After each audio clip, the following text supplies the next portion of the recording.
Good morning, participants. We just about to start our program, and thank you for being here. Before we start, we invite my colleague Rolex to join us for us with a word of prayer. Rolex, please.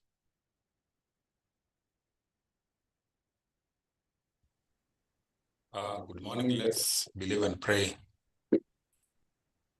Heavenly Father, we come before you this morning with thanksgiving. Thank you for giving us this opportunity to be able to learn about this STI mainstreaming indicator so that it can be of benefit to our institutions and our country at large. We pray for the facilitators and all the participants, even those who are yet to be joined, so that we can share knowledge about the indicator and be able to apply it in our institutions. We pray this believing and trusting in your holy name. Amen. Amen. Thank you, Rolex, for that. And we at this point we are just about to get started, as clearly indicated in our program. You can enable me to share. Yes, a moment. But at this point, I want to take this opportunity to welcome you for this session on behalf of Dacosti. We are grateful that you could find time to attend this session.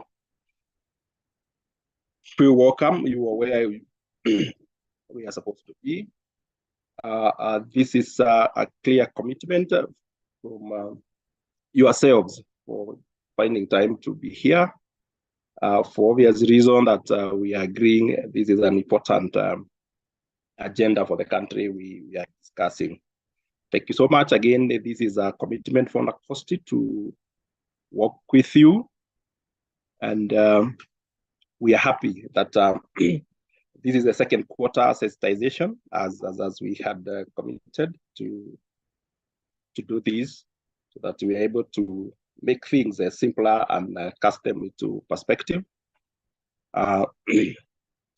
This is again a clear demonstration that one of our most important segment in the higher education. While you are here, you are one of our major partners as we do this. So that's why we want to really thank you all for this opportunity and this session, and that actually even at this particular time of the year that we're able to spare our time to have this conversation. So again, for us to really put everything into perspective, we'll really kindly request those who majorly, as you register on the wall, test your presence be felt. Also let us know for those who are attending for the first time, so that we are able to get a feel as to who is here and how we are able to focus our discussion. So that let me just.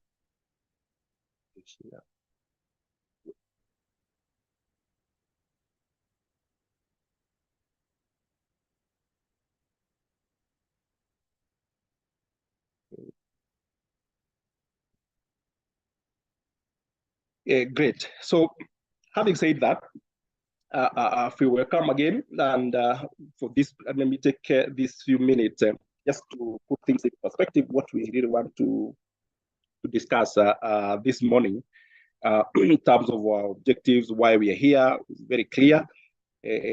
For your category, and if any other groups are participating today, our focus is TVETS and tertiary institution, but for any other participants who are on board, also feel welcome. This opportunity is for us together.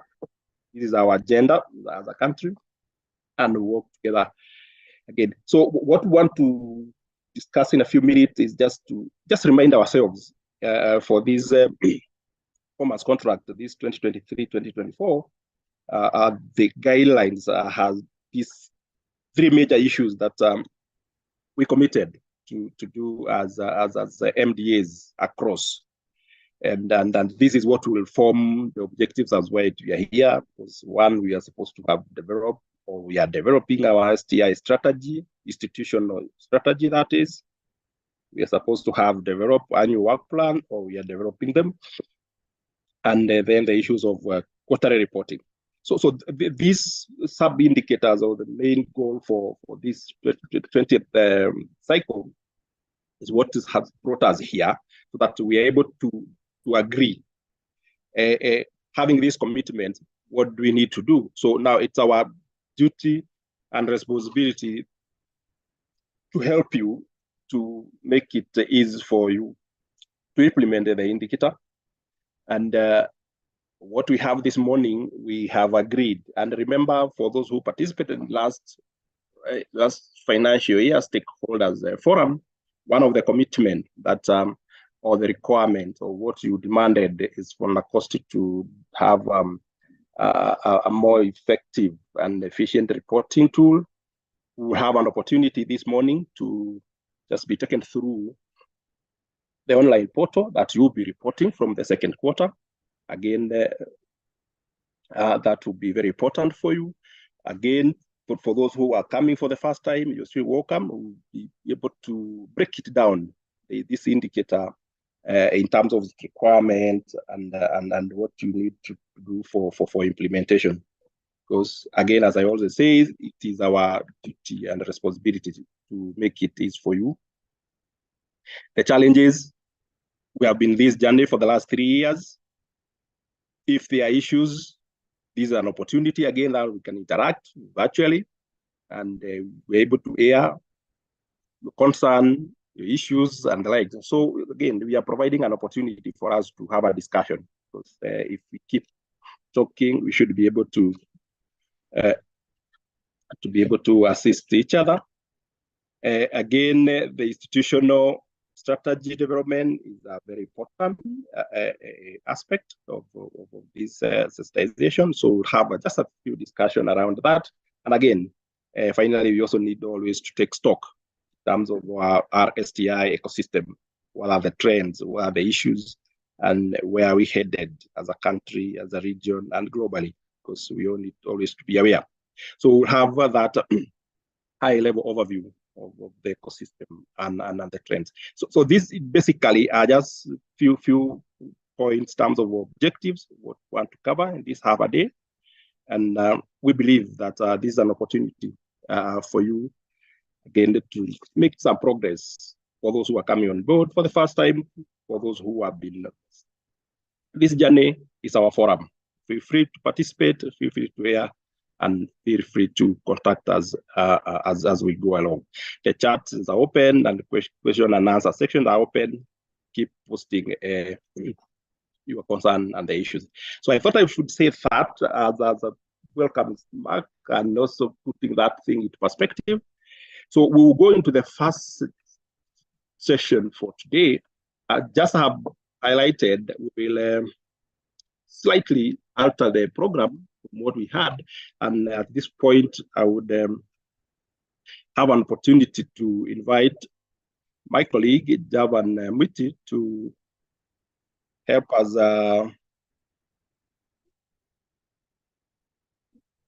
in terms of projecting the overview of this indicator, breaks down for us, and you have that opportunity to get a better feel of what the 20th cycle guidelines is all about. Javan, if you are set, you are most welcome.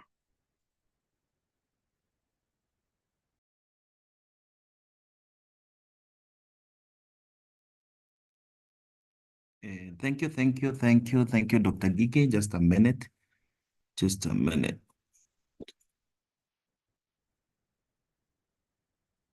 To increase the volume. Just a minute. Just a minute. Okay.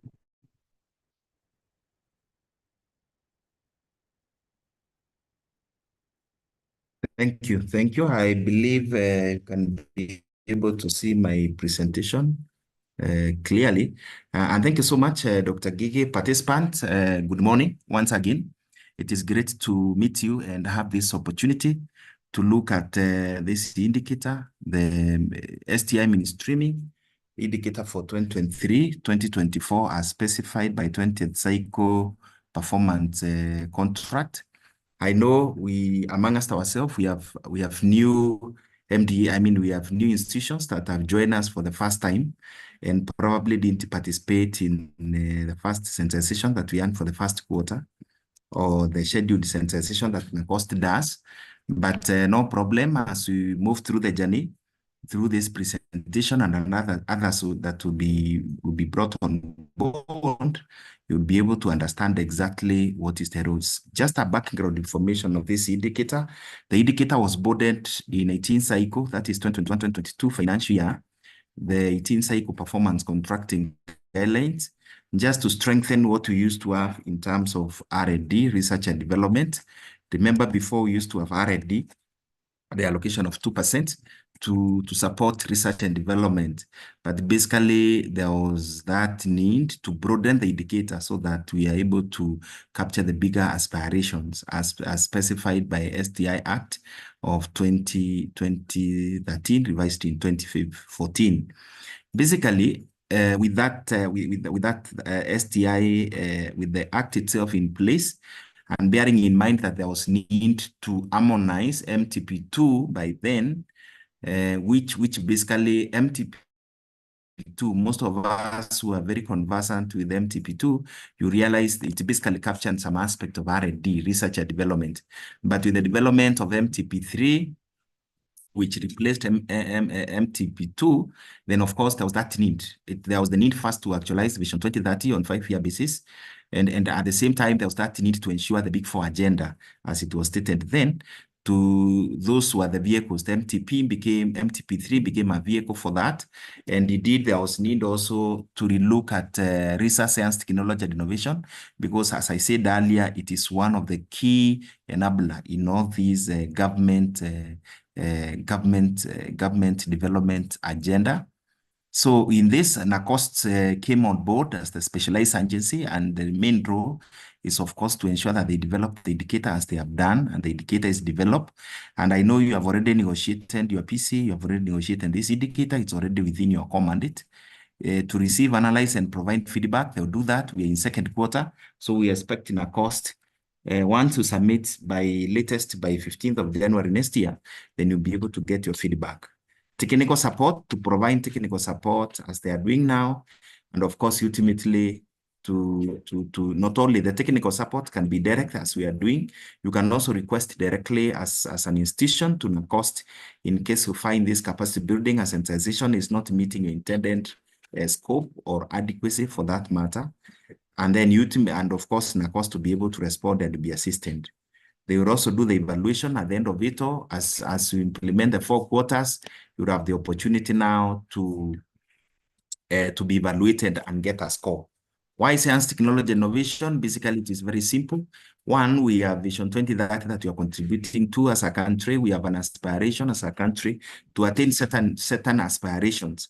And science, technology, innovation becomes critical for the country. And that's why I said, if you follow the history of the development agenda of this country, the blueprints of this country from MTP1 and MTP2, basically, concentrated on research and development as a subset, as a small subset of the wider picture. But from MTP3 up to MTP4 that we have currently, matter, science, technology, and innovation has been ingrained as a critical aspect of attaining the aspirations of either MTP3, the medium-term plan 3, MTP4, and basically the bottom-up economic model. If you look at the bottom-up economic agenda, again, the 5 pillars are infused with matter, science, technology, and innovation. So basically, it's important for the country. Again, for you as an institution, as a TVET, as an institution of middle level higher education, science, technology, innovation, I know most of you practically, if you look at the mandate of your institution, basically matter, science, technology, innovation, most of you are having labs, you're having many programs and curriculums that support. You have already infused within your curriculum science, technology, and innovation, and indeed that's part of your mandate. When you look at your programs and activities, you are able to attain that. So basically, when we talk about it, we look at the relevance, we look at science. When you look at science, you look at technology innovation. The ultimate purpose and goal is sustainable industrial and economic development. That is the ultimate purpose. And indeed, when you look at Vision 2030, that has been clearly prescribed, that has been clearly canvassed, that indeed for us to be able to attain the aspirations as stated in Vision 2030, science, technology, innovation is critical, and the main output of that is sustainable, or the outcome of that is sustainable industrial and economic development. That is very, very, very critical. Again, looking at it, I will not emphasize much on that. I'll just go straight away. When you look at science, technology, and innovation, when you create knowledge, that is science. Technology is application of the same, and innovation is application of science.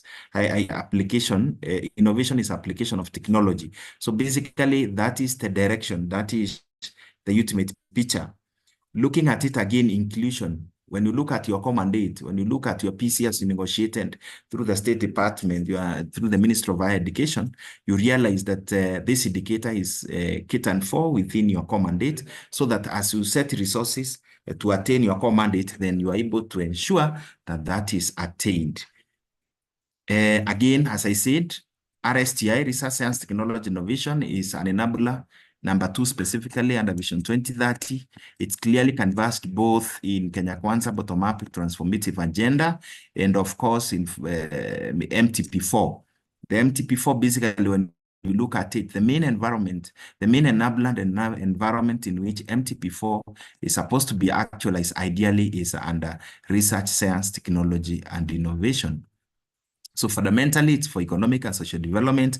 I've talked about that, securing public safety, and basically ensuring that you attain the aspirations as specified in Vision 2030. Looking at our PC, because all of us, it's a PC indicator. And when you look at it in terms of the assignment of weight to our PC document, you realize that financial stewardship and all others, they take lesser weight. Meaning the mandate, when you look at the mandate, the total weight for mandate is 65, of which there is where we have RSTI, Research, Science, Technology, and Innovation, which takes a weight of 2. Again, under mandate is where you actualize your business as a TVETS, as an institution. And this is where your budget, this is where financial stewardship is supposed to address your mandate. Your service delivery is about you doing your mandate, then you deliver to Wajiko.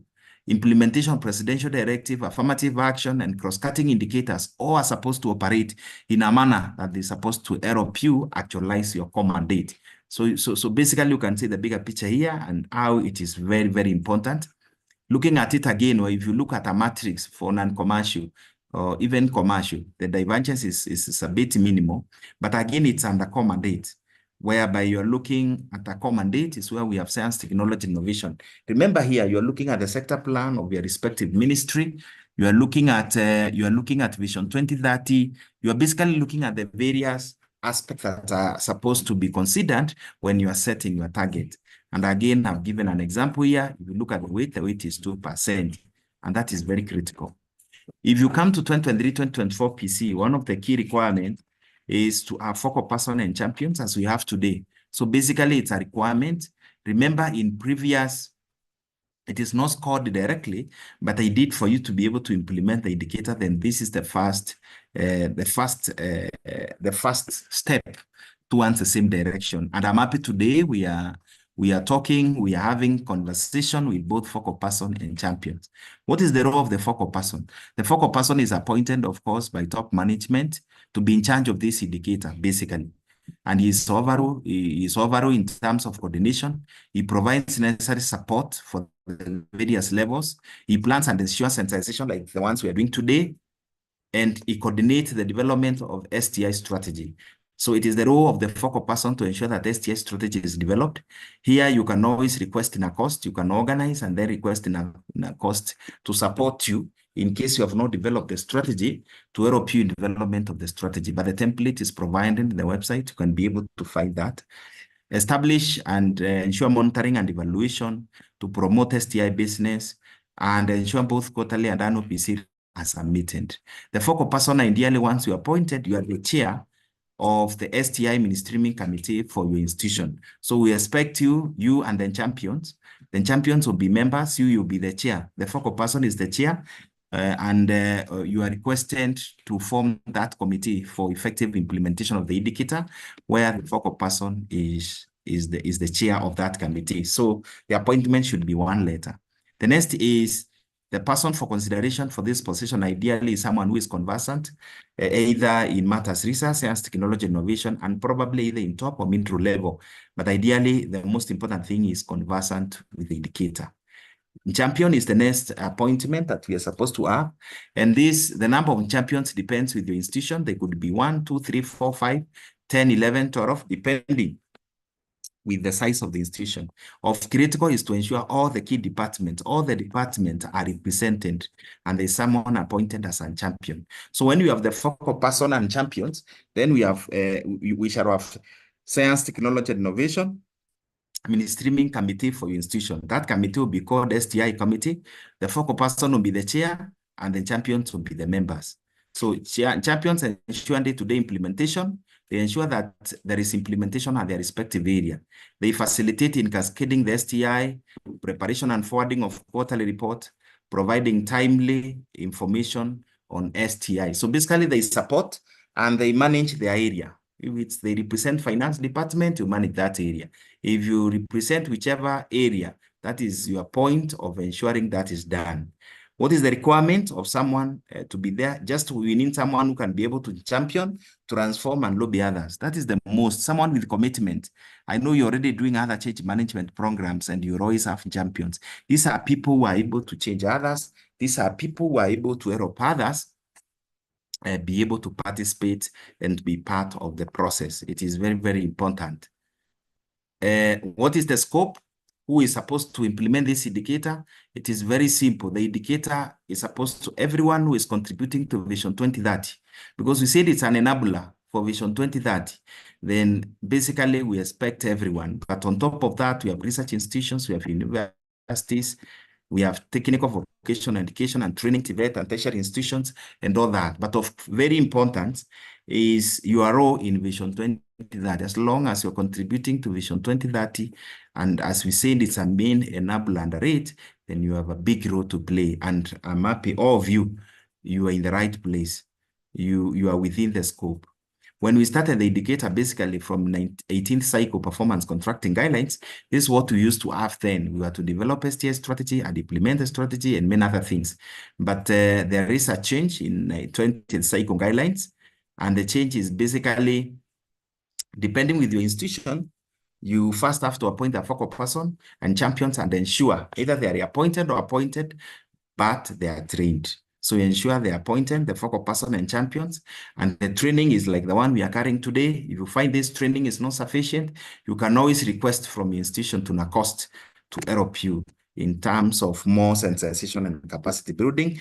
More so if you are developing the STI strategy and you want to run it through your normal internal QMS processes, then of course NACOST becomes critical on that. MDAs are required to undertake the following: you develop and implement.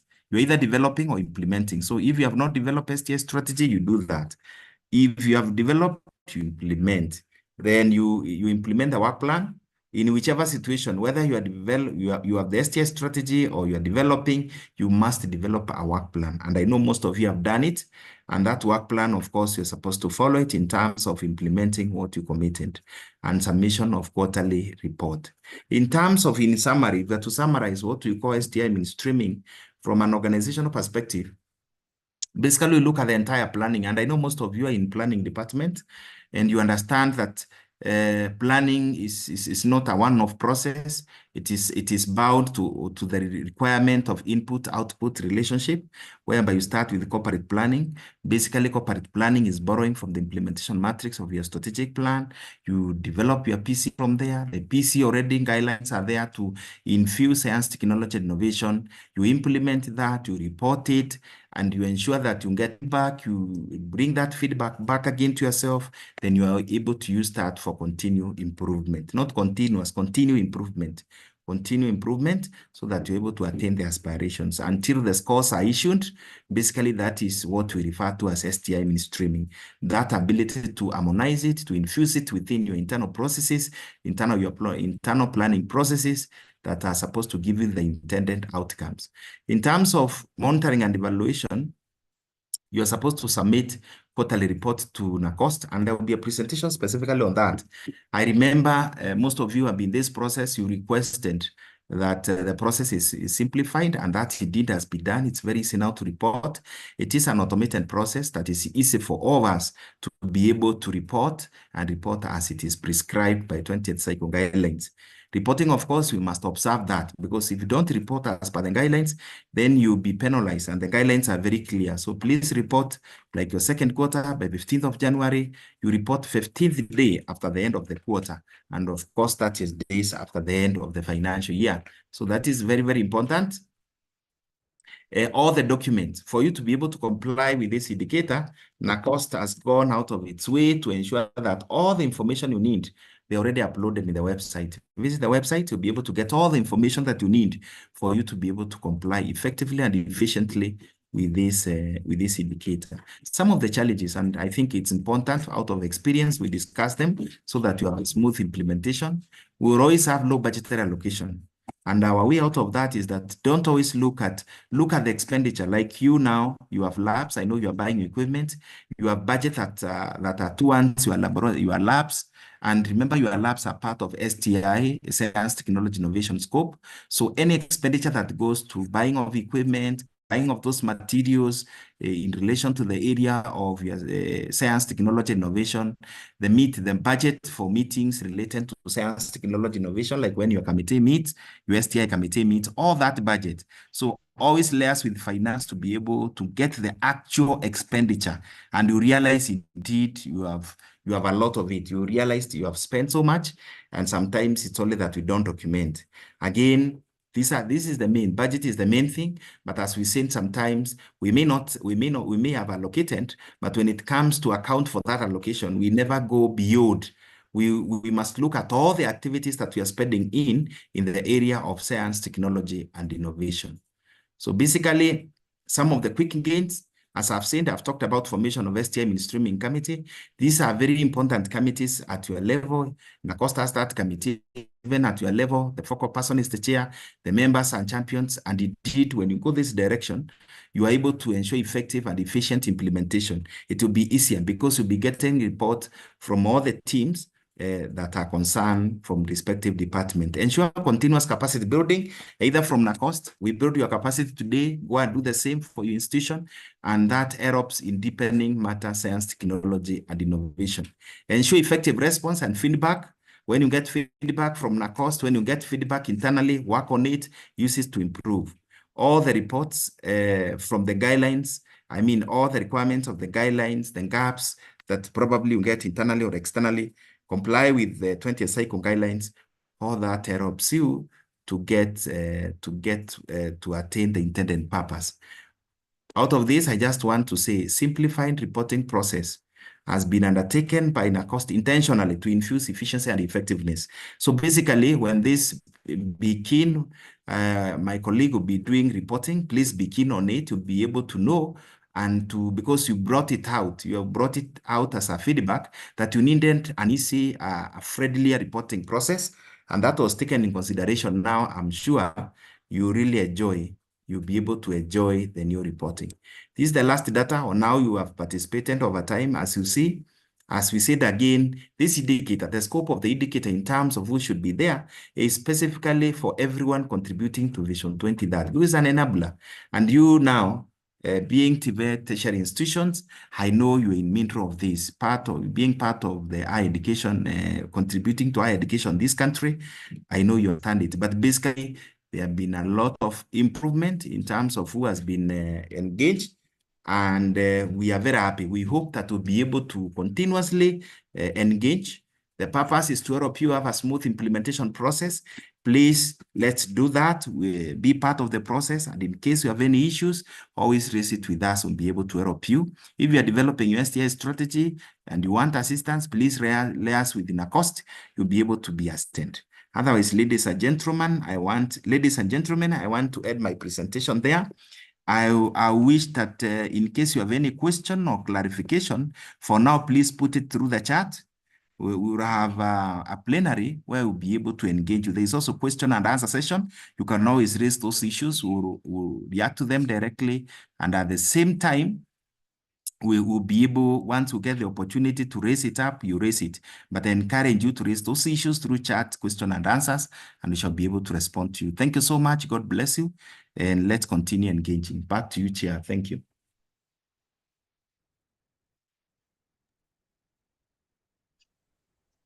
Okay.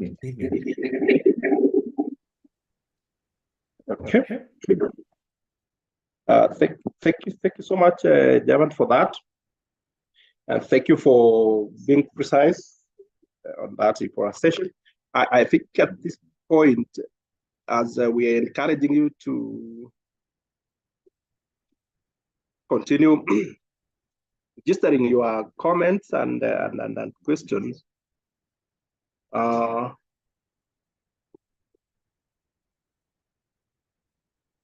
just want to load the next piece of the presentation, which will be brief. Yeah. Just a minute.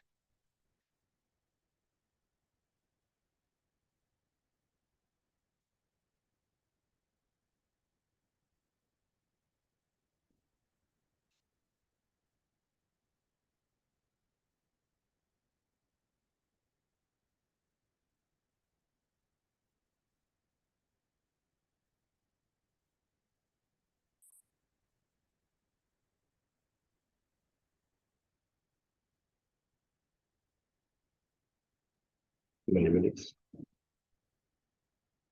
Okay, good. The next piece of this presentation, I will just be very brief to take you through the strategy development, because exactly what we are indicating is that one of the most important tools for us is to develop this institutional science, technology, and innovation strategy. This is a very important tool for us because this is what will help us domesticate these processes, institutionalize the matters, science, technology, and innovation in your programs. Being institution of higher learning, majorly who are present here today, again, is an opportunity for you to really prioritize and focus things that are able to help the institution in the world of science, technology, and innovation. So this is a requirement for the performance contract indicator that we do that as one of the mechanisms of entrenching science, technology, and innovation. This is just to paint the bigger picture that we are doing this as a national agenda. It's not as an acoustic function or agenda, but because as a country we had agreed that we have this Science, Technology, and Innovation Act, and one of the purposes for this law, person number 3, was to entrench science, technology, and innovation into our programs and activities. And this is a home for STI mainstreaming as a performance contract indicator. That is important. That's how important it is. It is our national agenda, and we are very glad that we are discussing this with this major segment. And I'll show why you are very important as a TVETS and tertiary institution. In your performance contract under this 20th cycle, you're supposed to develop or implement. I just want to focus on that because for us to develop that STI mainstreaming, we need to have a very clear focus for that. For those who are coming for the first time, you are not late. In the right time, we should be able, and that's why we are here. For those who are implementing, we would wish to hear your comments, your suggestions, and challenges around that. So that is a discussion I just want to take the next few minutes. But why are we talking about this science, technology, and innovation mainstreaming? The strategy to do that is for us is to institutionalize that into our programs. And for us to do that, we need that implementation framework and where we are going to draw our action plans. So that's the essence of this strategy. And I've always said this is a sub-strategy. So it's being informed by your bigger mandate, your bigger functions, and your strategy plans for those who have. So this is a picture as of last year, you have seen. But what I wanted to pay attention to, this category we are dealing with it today, TVETS and all this tertiary institution, you're the biggest contributor in this, even in terms of the numbers, even in terms of the presence in the country. Why? Because of the critical role that this institution play into the field of science, technology, and innovation space. So it is very important, and we appreciate that today we are speaking to one of the critical and important group, and why getting this strategy right, getting this agenda right for the country and for the region and beyond. So we are saying out of all those who are there, at least there are still some who are still yet to develop the strategy. And that's why these few minutes we are discussing about STI strategy development is important. Because at least we still have 30%, they still have those who are coming on board for the first time.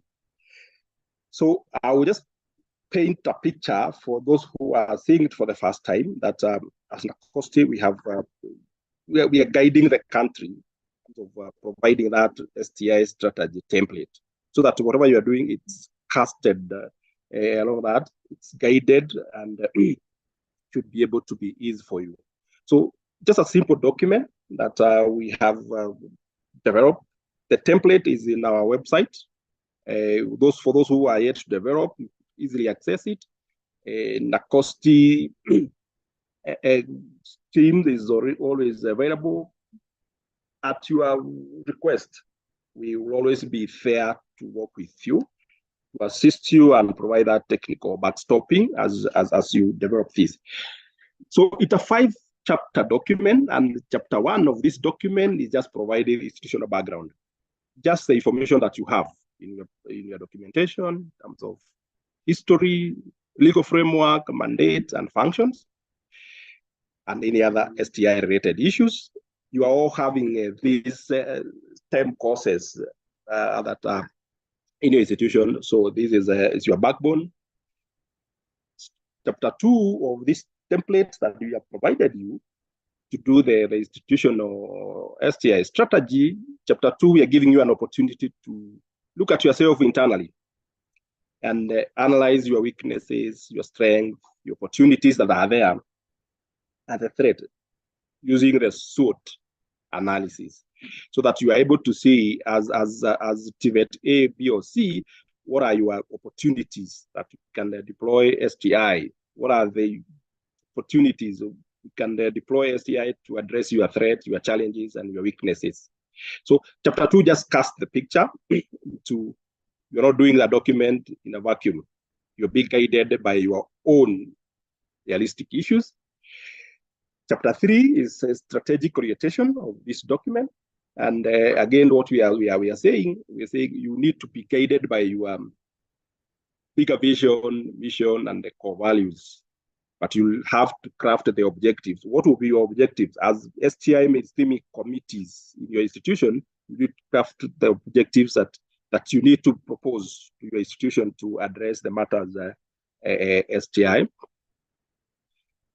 But for you to do that, come up with the objectives and the strategies that will feed into this document, still in chapter 3, we have provided these 8 strategic issues that we want you to have a conversation. As a committee, then you can put it through the motions of your institution about the issues of human resource as a strategic issue. As a strategic issue for institutions and also for a country, we have agreed these 8 of them are very important, are very critical. If we do something positive around these issues, we will have impact.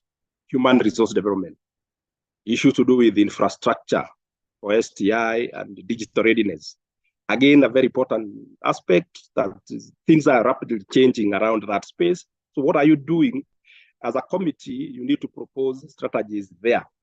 Put your institution in the best foot forward to address the changing environment, funding issues, collaboration and partnership issues, issues of technology development. In fact, most of the innovations that we have, they are around our TVET institutions, because you are hands-on, and you are young chaps that you are nurturing out there are really creative. So the issues of tech development are very important for you. STI awareness, gender mainstreaming, training and research and education aspect. So these are the strategic issues that we are inviting you to develop your strategy around that. What we are saying, we are here to assist you develop and articulate better your issues around that. So in a minute or so, this is the layout that we are inviting you to develop your strategy around these, because for all the 8 strategic issues, we will be inviting you to develop the strategic objectives, that what you want to do around the human resource aspect. And then for you to articulate that objective, you need to have the strategies, those things that are doable within a year, within 2 years, within 4 years, in 5 years. So those are commitments. All the 8 strategic issues, as a committee, it starts with you. STI mainstreaming committee start with you. Then you develop it to, you push it to the next level. Across all the 8 strategic issues, that is what we will request you to do. So, funding issues. What will be your objectives to address the funding issues? What will be your objective to address STI and advocacy?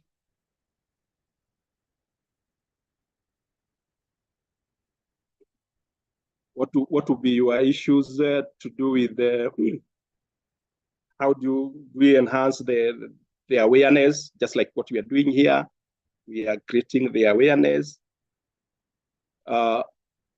Education issues, you are in the space. Training is your core mandate. Research, what are you proposing for your institution as objectives to strengthen that, to enhance that? So then it can inform the strategies that you're going to propose. Likewise, technology development, I know this will be a priority to our institution of higher learning, so that you're able to articulate the issues of technology development and that, the issues of collaborations, the issues of gender, in that schematic way, the objectives, then the strategies.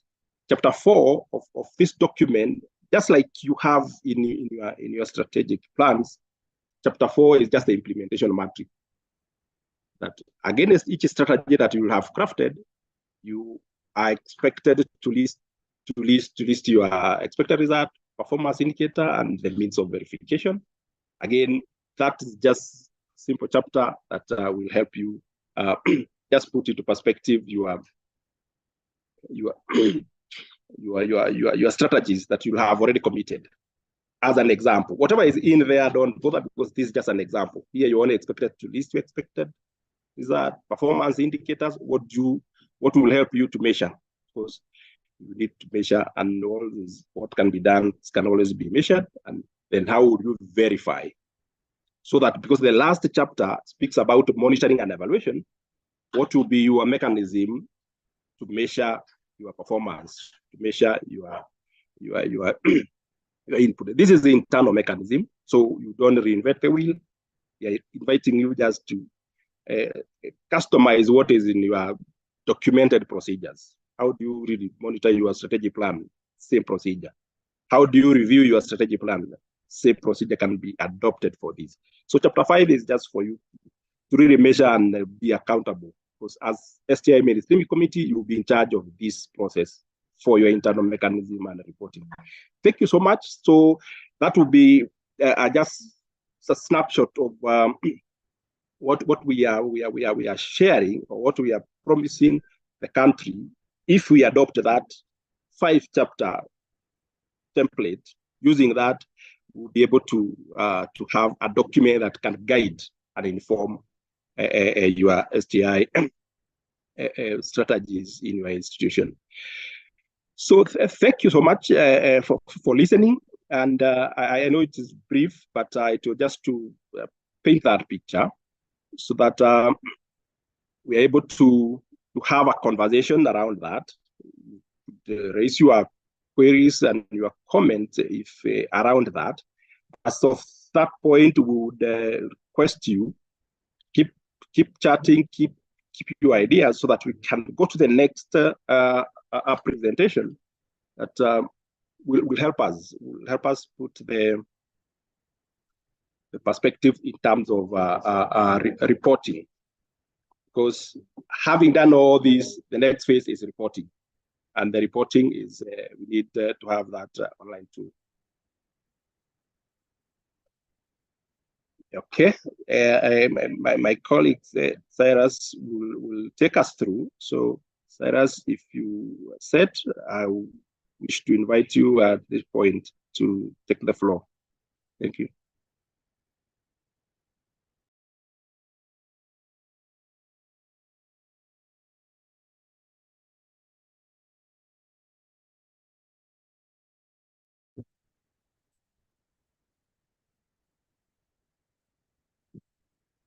Thank you, sir. Good morning, colleagues, and here's in this STI training function. I hope you're doing well. I want to welcome the TVET group for the third day of the training, and I hope if you have any queries concerning the presentation will be answered. You can post them in the Q&A session. Even as I present, my colleagues will support that. So I'll go straight to the presentation. We have developed a tool from the data that we have been able to collect over the period, and the tool contains data that has been supplied to us from you, especially for the first quarter reporting. So I would be interested in the aspect of ensuring that maybe the aspect of the data that you provide to us, you're also able to validate it. So this is a platform which will be hosted by NACOST's website. We will share the credentials before the third quarter begins. That's around 31st or 1st of January, so that you're able to do quarter 2 reporting and also validate your quarter 1 reporting. So I'll go to the tool where you're able to log in.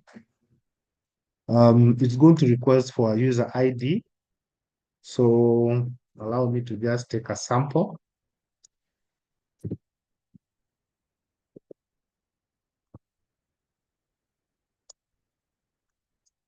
And once you're able to get the credentials, you're able to log into this platform. So I'll take one of the MDAs that have been able to supply us with data that we're able to populate. So one of the key challenges that has been there over a period of time has been data that has been repetitive that needs to be entered once.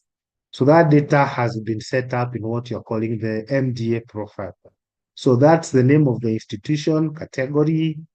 We'll generate some institutional code for reporting, and the county. So we have put the counties that are within. You can pull down and select the county to which it falls under. So let me just select Nairobi for Kabete National Polytechnic. And the name of the CEO head title, you can select the title from the various, and then you're able to type the name. Then you have an STI mainstreaming work plan, which is signed by the CEO, the head of the institution. You're able to upload it at this position. You can click and upload the file. Have you appointed a focal person? If no, you will not have a place to enter. If you select yes, you have a place to enter the first name, the second name, the telephone number, and the email. Then if there is an appointment letter for the focal person, you also click choose, look for the file and upload. The same will happen with the STI champions. You need to upload the file. And also, if you have attended any trainings, we also create some multiple selection text boxes to indicate the dates of training that you have been able to attend. Have you developed a research policy? Yes or no? If no, you don't need to upload. If yes, then you'll be given an opportunity to upload that research policy. Have you developed an IP policy? If no, to just be no. If it's yes, you'll be given an opportunity to upload that policy. If you are contributing towards international obligations, I think when DG comes on board, you explain these international obligations. But from a purpose of understanding at this level is to say that the international obligations are what NACOST is a focal point for. And one of them is what we call Biological Weapons Convention, which is held in Geneva. So there are entities that are expected to report on this. We wouldn't say TVETS don't, because there are some TVETS that will, if they have that feature.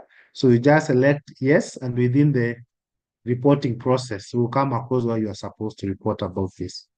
So when you talk about Biological Weapons Convention, you're talking about if you're dealing with research in biological aspects. Maybe you are, let's say you are keeping mice in a lab and you're doing some tests that you'd want to. So you'd want to know what kind of pathogens, what kind of elements that you keep and how safe do you keep them.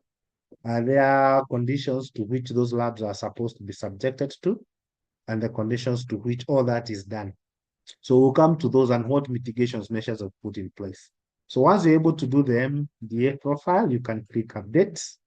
So the system will update your profile and it will take you to a place where you're able to submit. After it has updated the profile, you can move to submit reports. And the submit report, this is where you're able to select the financial year, if it's 2023-2024, which is the current financial year. If you're doing Q1 reporting, which you're saying this data is based on Q1. So when it comes to Q2, you select Q2 reporting. Then you're able to scroll down. There is save and continue. You start the entries that are required for the various data entries that are given, like the staff establishment. So if it's a national polytechnic, how many are within that staff, national polytechnic? You could be having 800 staff. Indicate the total number of staff. This is a maximum number in the establishment. The total number of in-post. In-post, that means they have already been employed and they're already working at your institution. Possibly you have 650 out of the maximum allowable staff of 800.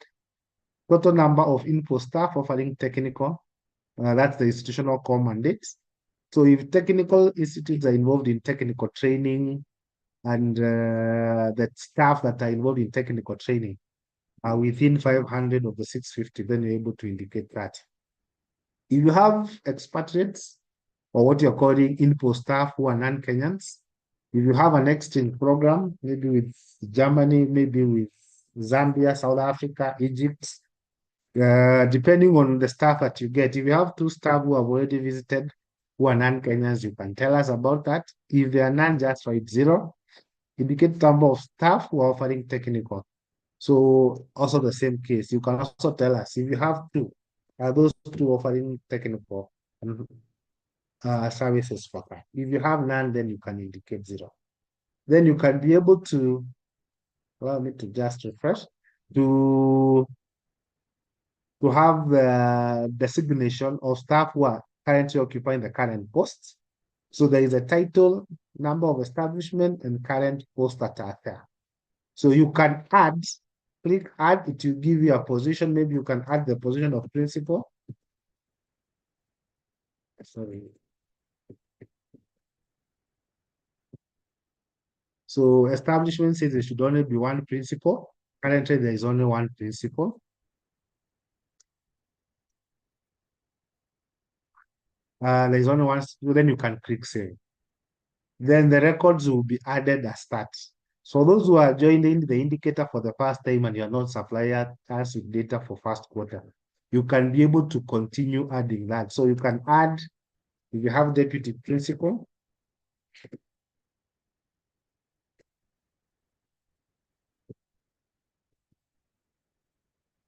there are 2 positions for deputy principal. Only one of them is currently in post. It should be able to say, and the data will be populated, the designation, number per establishment, the ones that are currently in post. And this one can give you also some options. You can be able to edit. If the number of principals per establishment are 3, that button will allow you to be able to edit. And be able to edit and save, and that feature will be saved. And once you're through with this entry, you can scroll down. There is a button for save and continue. You can click save and continue.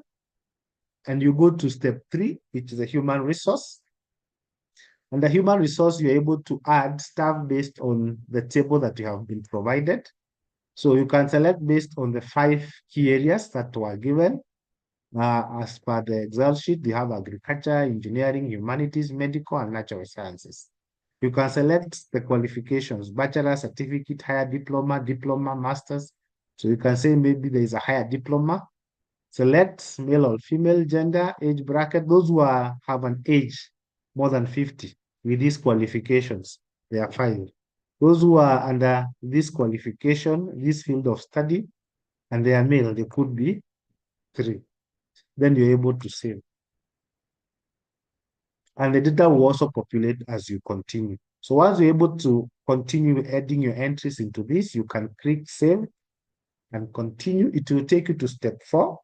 Step 4, you're dealing with equipment. So you can add an equipment that you wish to put within. Maybe you are saying you have an equipment that deals with mechanical engineering. Excellent.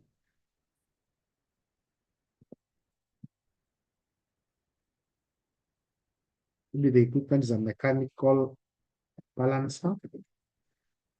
When was it acquired? If you know the date, you can put. If you don't know the date, just leave it blank. But it's good to try and check whether you have records for its date of acquisition. So if it was acquired at previous years, at 2020, maybe January 20th. Location, you can say the mechanical workshop. Cost of the equipment, we say the cost of equipment should be higher than 500,000. So it still remains. So if the cost of the equipment is more than 1 million, you can be able to say maybe it's worth 2,000, 2,500,000. User capability for training, diploma, students. Is the equipment working? Yes or no? It's already in the workshop, so chances are very high that if it is maintained, it should be in working condition. Then the entries will be able to be entered within that entry, and you can continue. You can edit and you can delete that row. Then after entry, you can save and continue. You go to expenditure. Expenditure, you can add the expenditure that is selected. We have given you the 3 options we have: appropriations in aid, donors and partners, and GOK grants. If you're getting GOK grants, is okay. If you are getting in terms of school fees, you can call it as part of appropriations in aid. It's among the income. Maybe the school fees that is coming in, you can say maybe student fees. This year, total budgets, total development budgets, maybe for the TVETS is 30 million. Total recurrent budgets, that's the money that is used for recurrent expenditure, salaries, operations, maintenance. You could say 20 million, sorry. Then the annual R&D budgets, maybe it's 4 million. Then per quarter expenditure, this is the annual budget for R&D. So if we divide it maybe equally within the 4 quarters, we can be able to say that the budget for this quarter is 1 million. Then remarks, if any. You can say, if you have any remarks, you can put there about that. If you don't have, you can just leave it blank. And the entry about that budget entry will come in here. And you can continue to add. If you have exchequer funding, money that you get through the ministry or through government as a direct exchequer fund, you just click there, select government exchequer, and you can continue. So once you finish the entries, you click save and it goes to next. We talk about programs that you could have collaboratively. Maybe you can add a program. Maybe you have a program on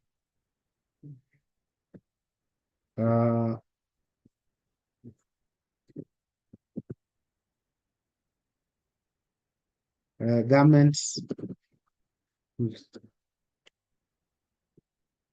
clothing, and the principal investigators. So in most cases, if it's not direct or explicit, the principal or the CEO of the institution is the person responsible for it. Start dates, maybe it started last year at 2022 January 1st. End date, we anticipate this is a 2-year project, should end in 2024. December 31st. Then what's the project status? So it may be 65% complete. It can be given by records that you have, either in terms of expenditure, in terms of project targets or program targets. Sources of funding. If the source of funding is GOK, maybe it could be a joint partnership. You could write here, it's GOK, or it is A, or it's from a development partner. So if it's coming from development partner, maybe you can say the project is worth 12 million, coming from a development partner. Then if it's coming from a private sector, the same. Indicate the name of the partner. Maybe you can say GIZ, or you said. Then indicate whether it's public or private sector. So if it's coming from, you say this is more of what you can say it's by fall within these categories. I think we are going to add this as part of the added that it could be an external partner or donor. So that's one of the elements that we have noted as you go along. Then you click save. You anticipate as you continue to have your programs and projects, they will populate here. It will tell you the name, the start date, the source of funding, and any other options. Even in case you need to edit, you can click the edit button. It will allow you to edit the parts that are relevant for editing for this purpose. Then from there, you can scroll down, save and continue. You have STI outputs. These are outputs that you're able to develop, or the outputs of which you have been able to get from your programs. So from all programs that you are undertaking, they are part of what you call STI inputs. So like now, if you're doing a research, like you have just mentioned, maybe garments and textile. So the output of this is to be able to supply clothes, maybe buy Kenya, build Kenya. And as part of that, you're able to, there is demand that all government institutions have casual wear that is locally made. So this could be one of the areas that you may be looking into. You can look at the aspect of what that is in terms of commercialized products. Then you can say the number is that you're able to have 300, an order of 3,000 or 30,000. Which fall of study that it falls under? Is it under engineering? So if that school of government is falling under engineering and technology, then you can say the remarks. Maybe orders from MGS on Buy Kenya in Kenya. Then you're able to save that, and you end up having that entry coming. Then after that, you can scroll down. You can enter as many outputs that you have been able to do. If there are technology transfers, if there are innovations, if there are publications, you can enter as many as possible. Click save and continue. It will take you to step 8 where you're dealing with dissemination. So dissemination, when you click add, it will give you the modes of dissemination that are available. From trade fairs, you can select the trade fair. You can say one of the activities is attended, the Nairobi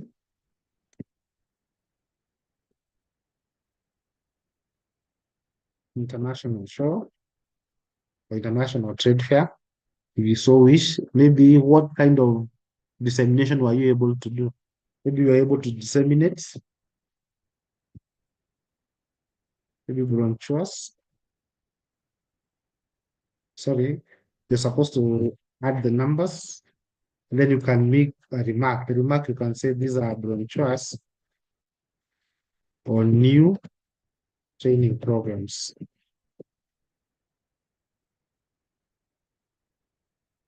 So if those were the activities that you're able to take, then you can be able to add. If there was another activity that you're able to participate, maybe there was a symposium, maybe there was a conference, and you're able to participate in that conference, you can say the conference. You have this quarter, you have attended one conference, and the conference was maybe the CATI conference.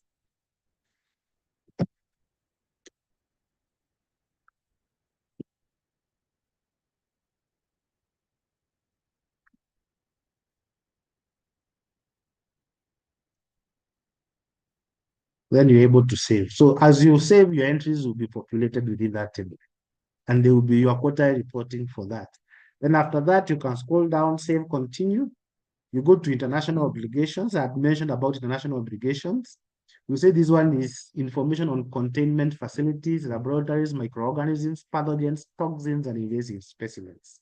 So if you have any that you're dealing with, either a biological lab or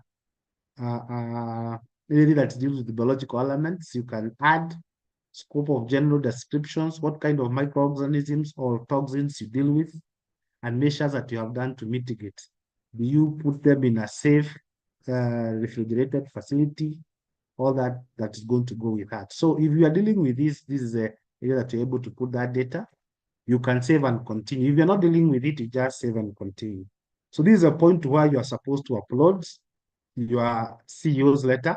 That's the quarterly submission letter for PC Target. Load it there. If you have any relevant information, then you can click your declaration, and from that point, you can click submit. Then you're able to submit your reports. In case you have any challenges, there is a need help button. You can type your name, provide your email, say maybe we need password or credentials for reporting.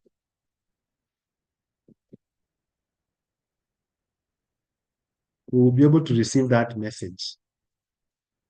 User ID, password. Then you are able to submit, we're able to receive that message. Then the team that is manning the help desk will be able to support you from that end. And that said, it's still within this process, so we are still loading. We hope by end of this month, the entire aspects of reporting will be ready for the platform. We hope also to do another direct sensitization very early in the beginning of next quarter for those who may have challenges in this reporting. Thank you, Chair. I think that's the end of my presentation. Back to you.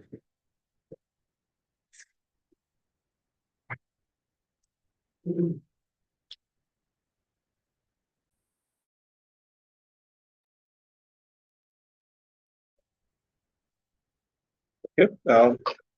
Thank you, Cyrus, for that. And it's very important. We do appreciate that. And distinguished participants, you remember that was one of the commitment that Lacoste made to revise the reporting tool. And I really do appreciate some of you are appreciating the new reporting tool that will avoid most of the repetitive processes, increase efficiency, and enhance accuracy. So this is a courtesy again for your feedback and comments. We want to go into the next session, and again, we'll combine all these 4 sessions. The next piece of our presentation will be the issues of institutional IP policy, intellectual property policy, and we are agreeing this is another important aspect, particularly for the TVETS institution, considering what you're doing and what we're dealing with the innovations, dealing with the students who are very creative. Programs are geared toward that, how we are able to harness that huge potential in there for our students and our researchers and technicians within your institutions.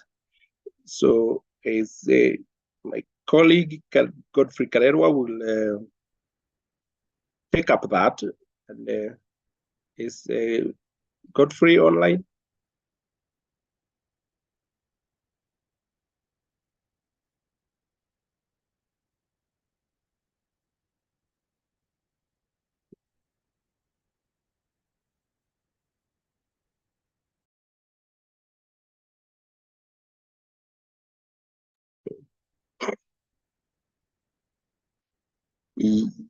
Yes, we waiting for that presentation, and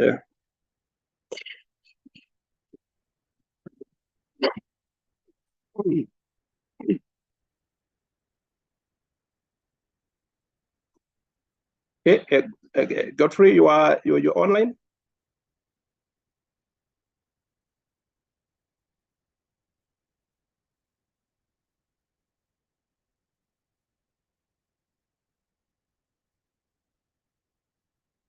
Okay, I think I want to appreciate some of your comments that able to see the reporting too as being useful.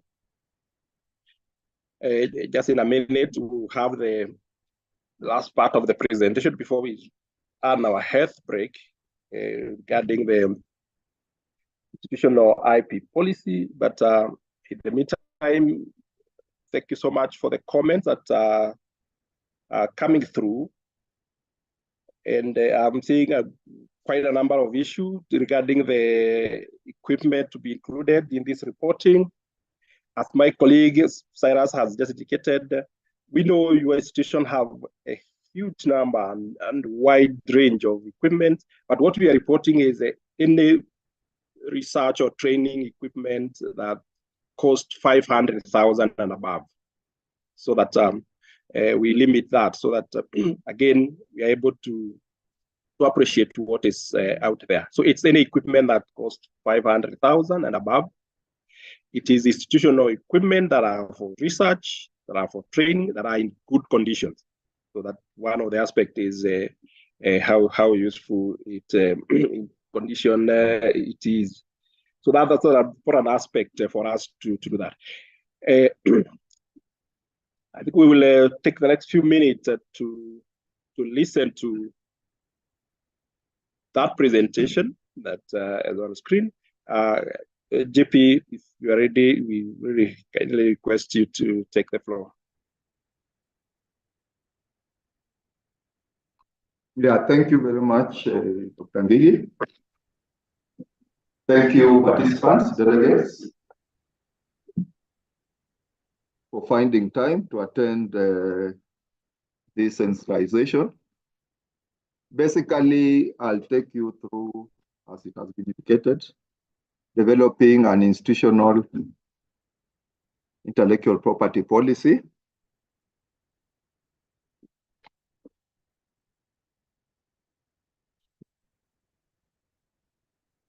It's not moving. No.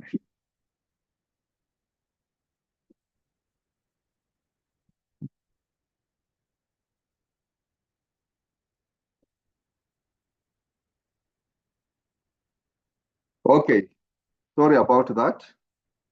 So I know we have talked about different aspects in terms of reporting. We expect you to report about intellectual property assets, products that have been commercialized. But one of the challenges we have as institutions is for us to come out with the products and then make commercial success out of them. And we are looking at intellectual property as an economic tool. In most cases, we have what we call the valley of death.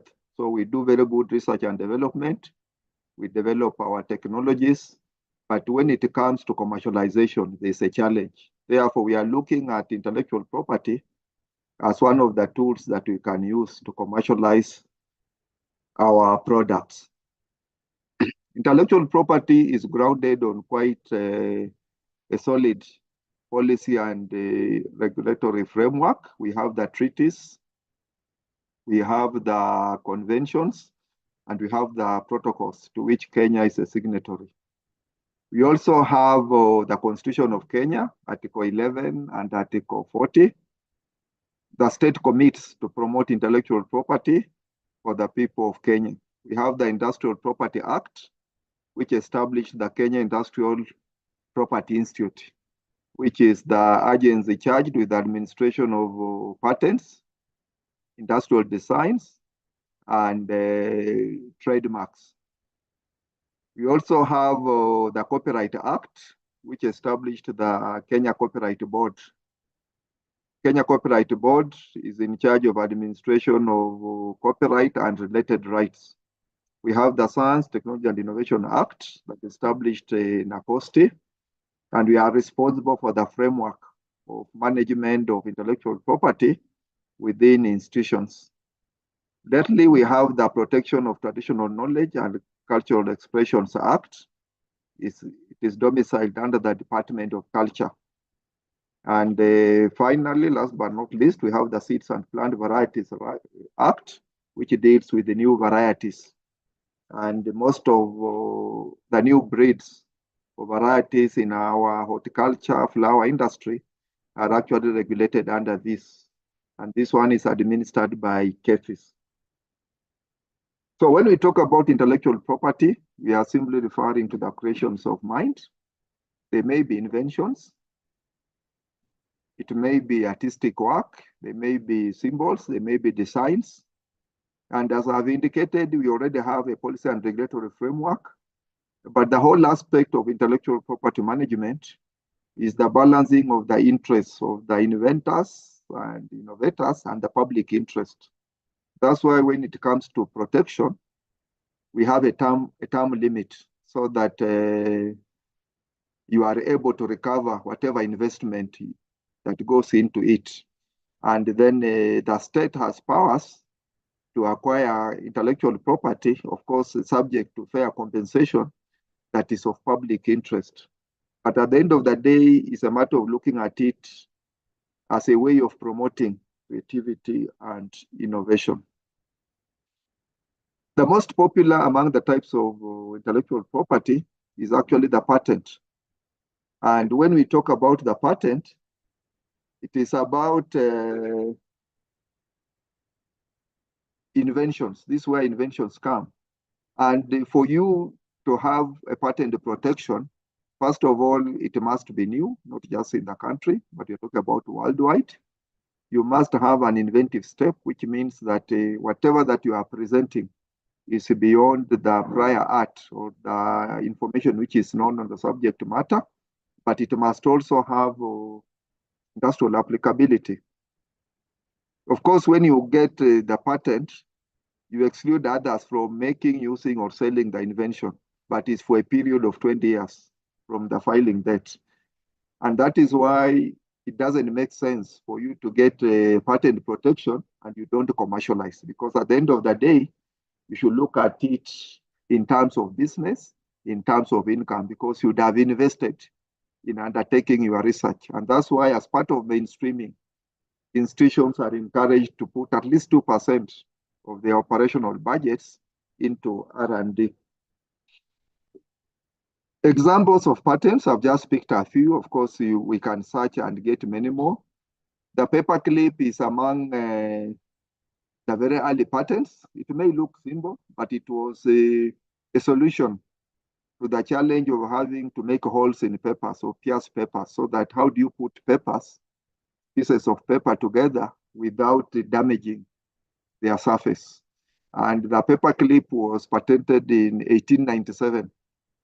Of course, the other popular patent is the light bulb, the one of Edison in 1880. Recently, we have had the 3D printer in 1986. But fast forward, thinking of the number of patents and imagining how many patents we have, like now say in your smartphone. If you try to check, most smartphones have at least 250,000 patents. Of course, these patents don't belong to one company. And what happens, because when you look at the phone, is more of a combination of computing. There's an aspect of computing, there's the aspect of telecommunication, and nowadays there's even the aspect of camera, video, all those. And at the end of the day, what happens, you have to cross-license so that you are able to use the other patents, especially if they are active. The next type of intellectual property is the trademark. And examples include the symbols, the words, the phrases. I believe all our institutions have some logo.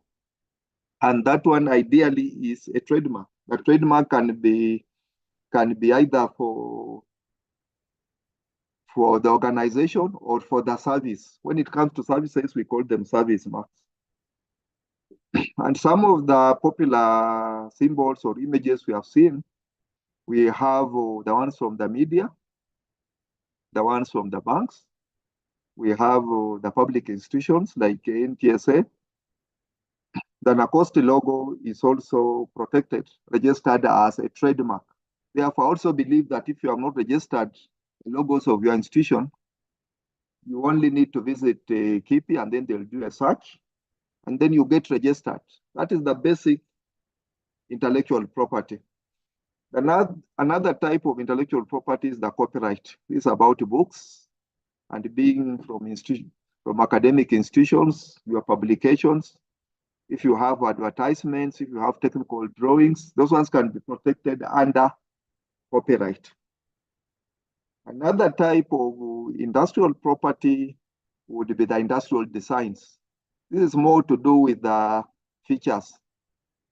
And in most cases, these are three-dimensional. That's why when you look at bottles, they may be water bottles, but they all look different because each of them is considered a different design from another. And when you copy one, you are likely to be pointed out for violation, and it may be arbitrated by court or the industrial property tribunal.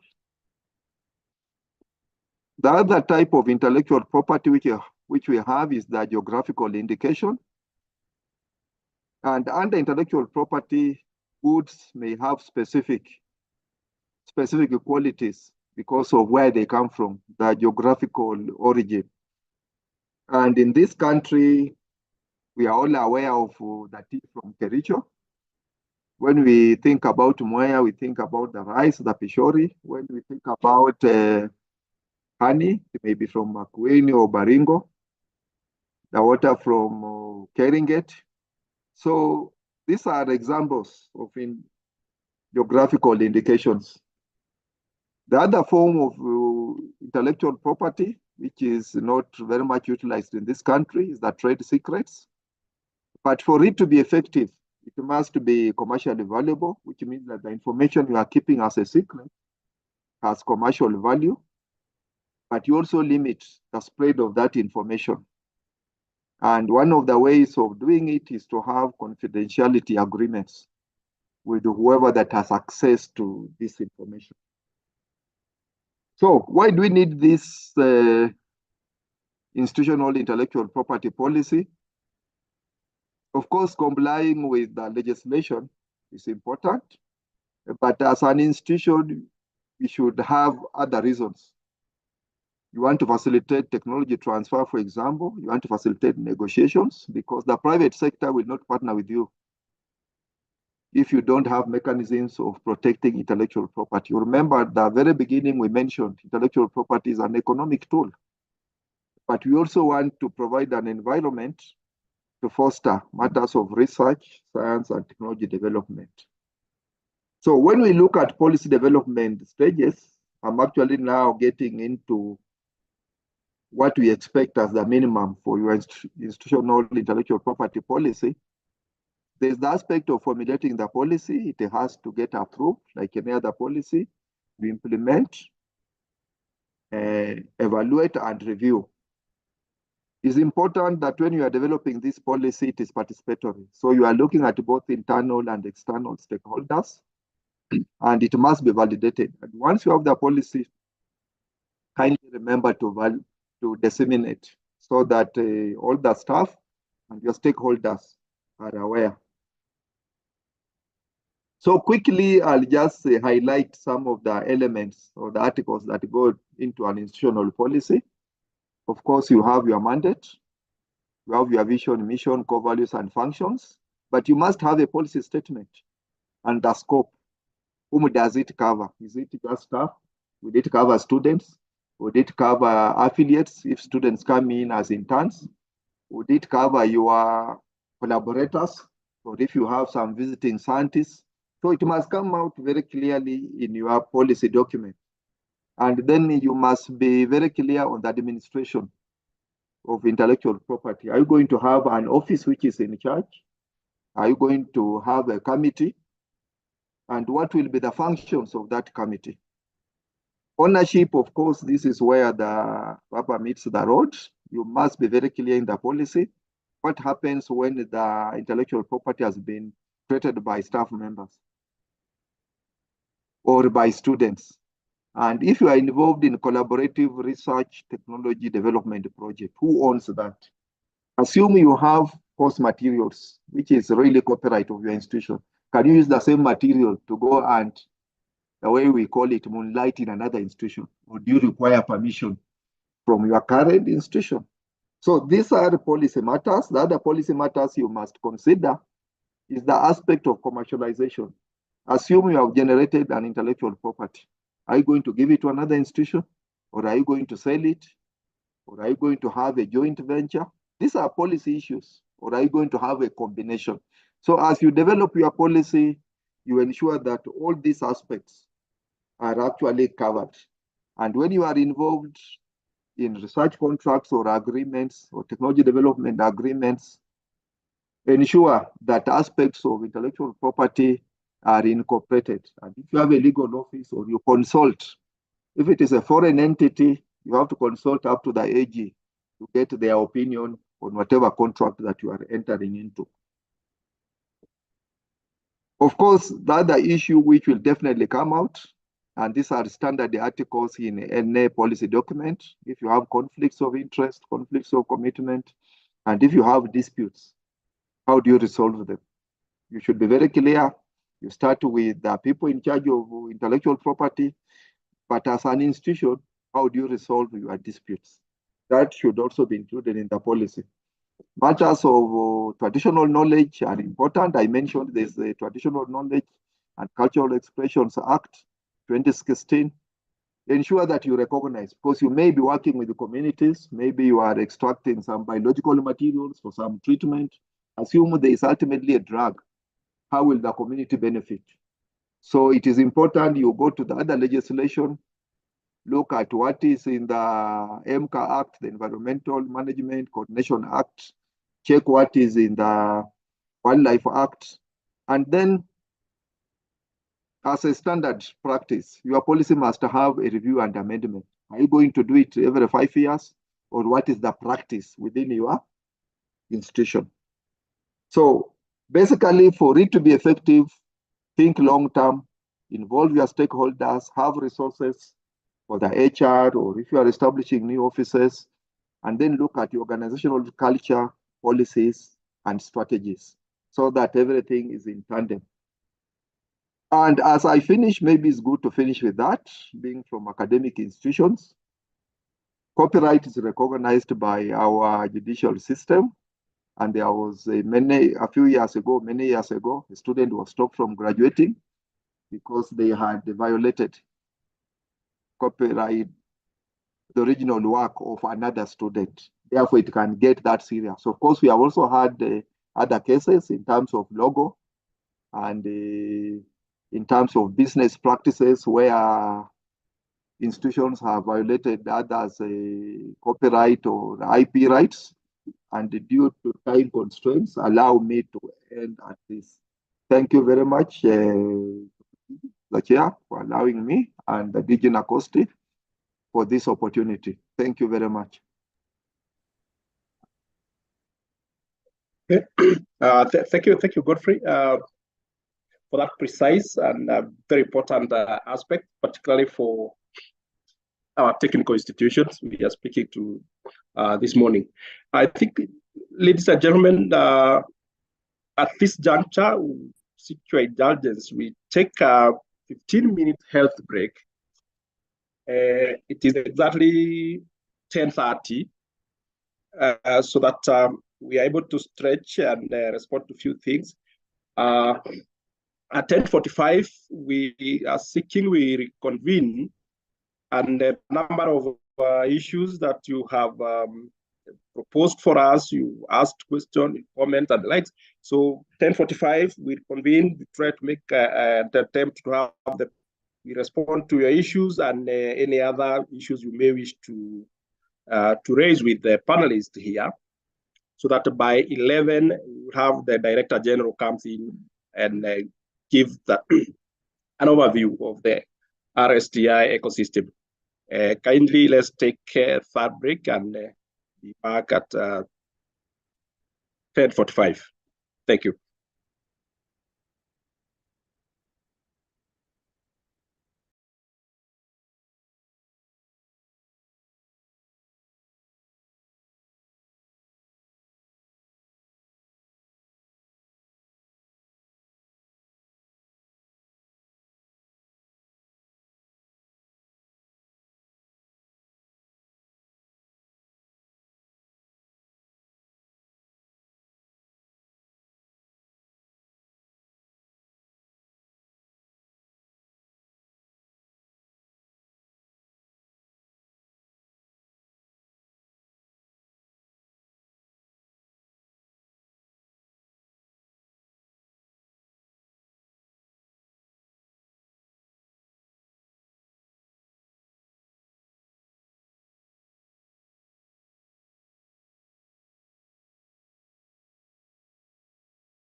That is going to be seen. Oh.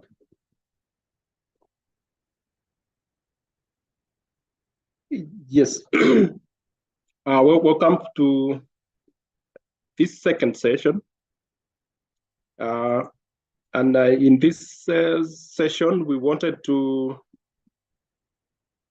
take a plenary or so that we respond to a number of your issues, a number of the questions that you had raised for us.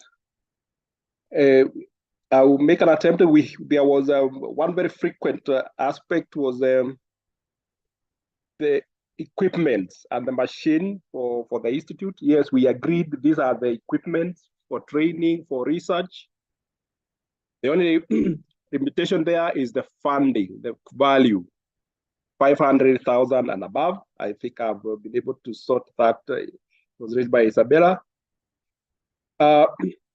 We need to, Leonard, you had raised the issue about the sub-indicators. Are they revised every year? Not necessarily, because the same sub-indicators we have for this STI mainstreaming PC indicator were the same that we had last year. Because you would imagine there are still institutions developing the strategy as one of the sub-indicator. There are still those who are implementing. So that could be continuous, could remain the same for the next financial year or so. And the revision is only when there is need. So the other question was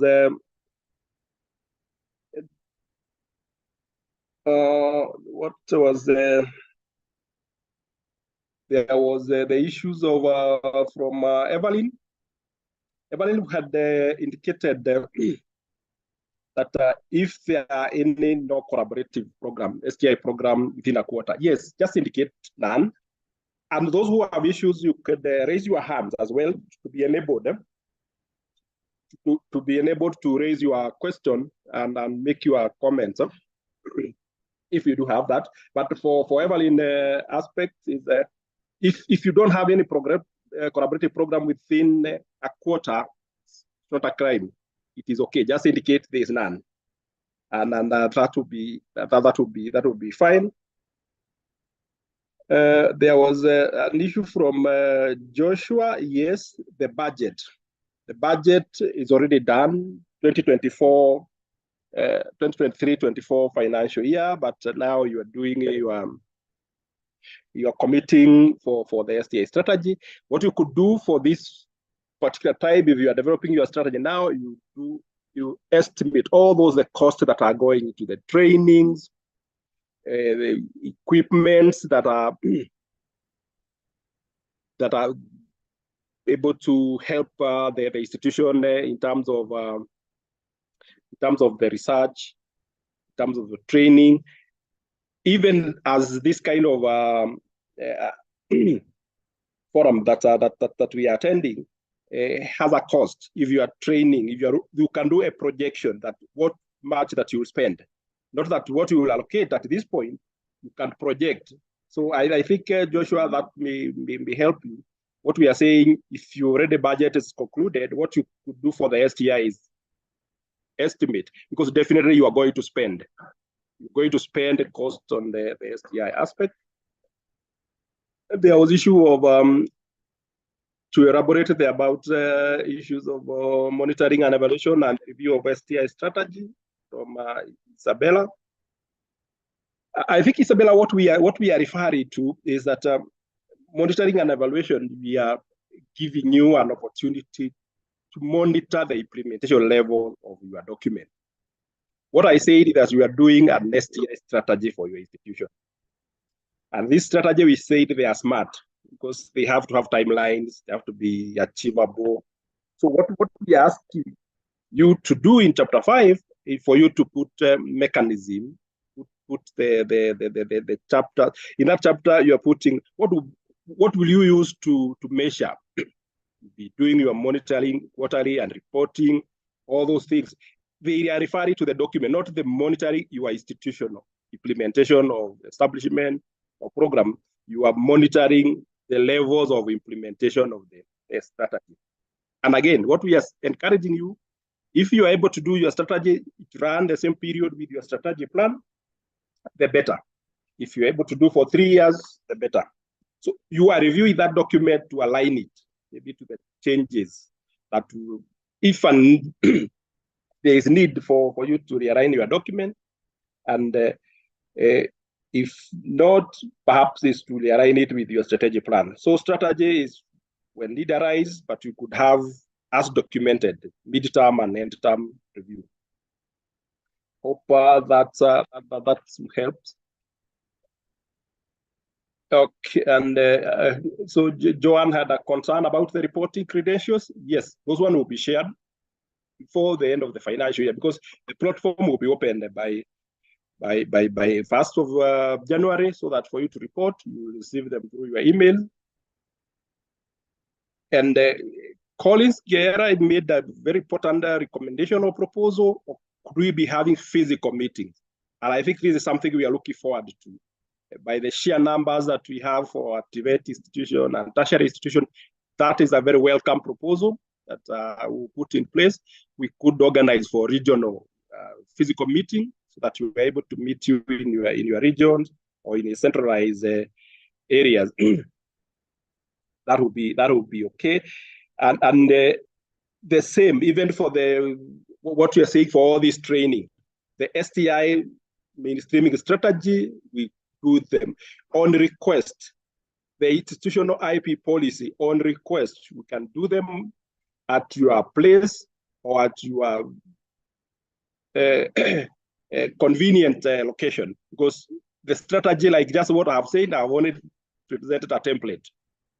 Godfrey Carrero has only presented a model of IP, and perhaps it takes a lot for you to do that. But what I was saying, the cost team and the resource person we have around are always on standby to help you in that process and work with you. So those physical meetings will definitely be provided for you on need, on request. So we're able to make this conversation, this implementation easy and as convenient as possible. Patrick, you are concerned with the presentation? Yes, my colleagues will share the links. The whole thing is live on YouTube. They provide the link, so you can always refer and you can have that for your record. And of course, the sample IP policy model will also be shared with you, because again, these are training material to help you do that. But for the actual doing, we are ready to assist you at your location, a centralized place, on request. Kindly feel free to engage us on that. Thank you. Thank you, Dr. Now we have some of us who have raised their hand. They are 4 in number, and because of time, we want to give each of you at least 1 minute. 1 minute to raise your issue, so that we can be able to respond. So I'll start with David Kosigei. David, you can unmute yourself and raise and speak. David Kosigei, I can see your hand is up. Please unmute yourself and talk. David Kosigei.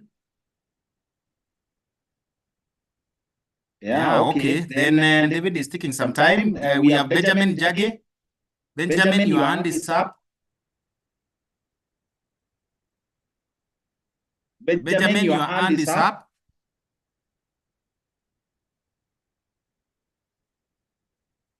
Benjamin, your hand is up. Also, I think Benjamin.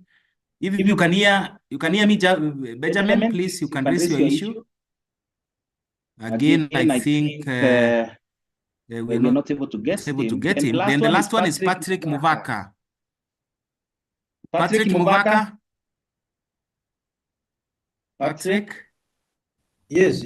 Yes. My Okay. question. I think I wanted. You can hear me, Patrick? Yes, I can hear you. Please speak. Your hand was up. You can speak now. Yes, we are going on well. My question was, Yes. to know whether every quarter has a unique password Patrick, for logging in. Yes, I can hear you. you can speak. Yes. I was asking, can you hear me? Yes, please. We can hear you. Go on. Yes, I was asking whether every quarter has a different password for logging in while reporting. Sorry, repeat. You can repeat, Patrick. Sorry, just repeat yourself. Repeat your. I'm asking. Yes, please. Whether you sent a new password for every quarter while reporting. No, it has not been sent, and I believe you'll be using the same credentials. Yeah. We'll be using the same credentials, Patrick.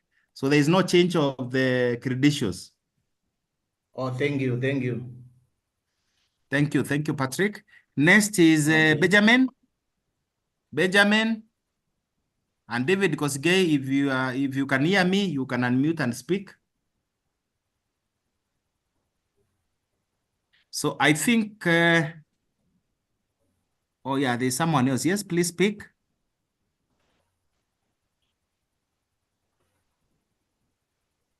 If there is someone else also want to raise an issue, I see Fred Sifuna, you want to say something? Please unmute yourself and speak. Fred Sifuna.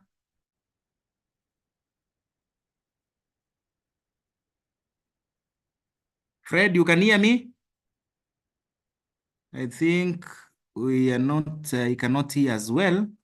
But I think in terms of question, you've been able to respond. Sorry. Oh, yes, there. But let my colleague, there are some issues raised and a question and answer that you want to respond to, Karibu.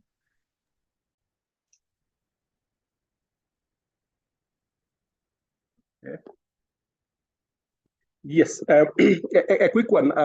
Rose Kitui, your concern is well noted that maybe because of the time, the speed of presentation is a bit faster. The essence was just to raise that awareness. We have these and these are the procedures, but your concern is well noted.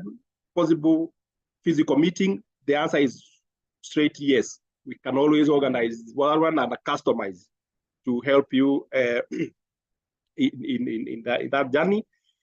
Again, what we are saying from George, what George Oluoch you are asking is another important aspect, because in the invitation that we had sent for this meeting, we had indicated there will be also other in-person STI certification modules. There are 8 of them. And what we are saying, those are voluntary. That for those who are interested, that's why we had indicated that you can just express your interest. Because that one we will be doing them if and when we have sufficient numbers to organize for a cohort for training.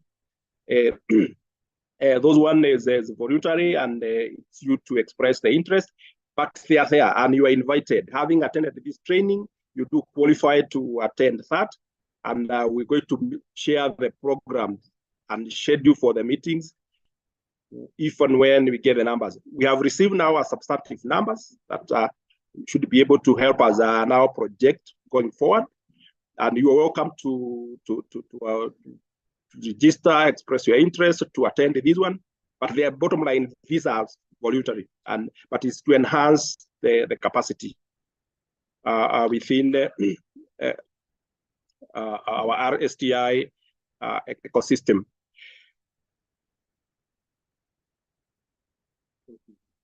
Okay. So that's very important, and we are glad that across the board we are receiving this kind of interest, and we are glad because again, it was out of your response, out of your the request that we are getting. So Lodge, feel free to attend, and any other, you let us know.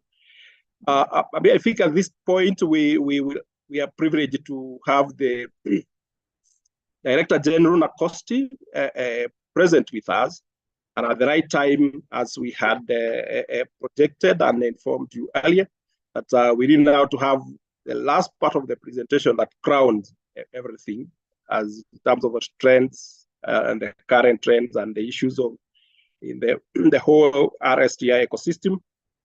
And once Nakosti Director General, Professor Walter Weyawa is ready, we will have that opportunity to invite and welcome him. Yeah, DG, yes, we can see you online. Thank you so much for your time. It's the right time, DG, we can give you the opportunity to have your talk with our colleagues from the TVETS institution and tertiary institution. Again, another very critical segment for this agenda. So, Director General, if you are ready, we welcome you. Thank you very much, David. Can you hear me? Yes, we can hear you. I'm just trying to share my screen. Is it visible? Yes, now we can see your screen. Okay, yes, thank you very much, distinguished participants from the TVETS sector. This is another time that we are again presenting. Now to the presentation mode. Okay.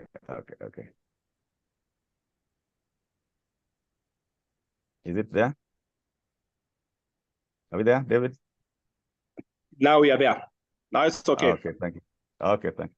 Yes, the distinguished participants, allow me first to thank you for sparing your time out of your busy schedule to be with us here today.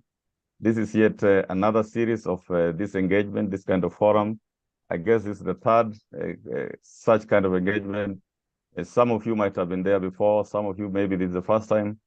For those who have been there before, just allow me, there's some slides which you might find repetitive here, but in the interest of those who have not been there, allow me to repeat them. I'll try to move a little bit fast, maybe about 55 minutes to present on this. It's about a view, an overview of what is happening both nationally and internationally.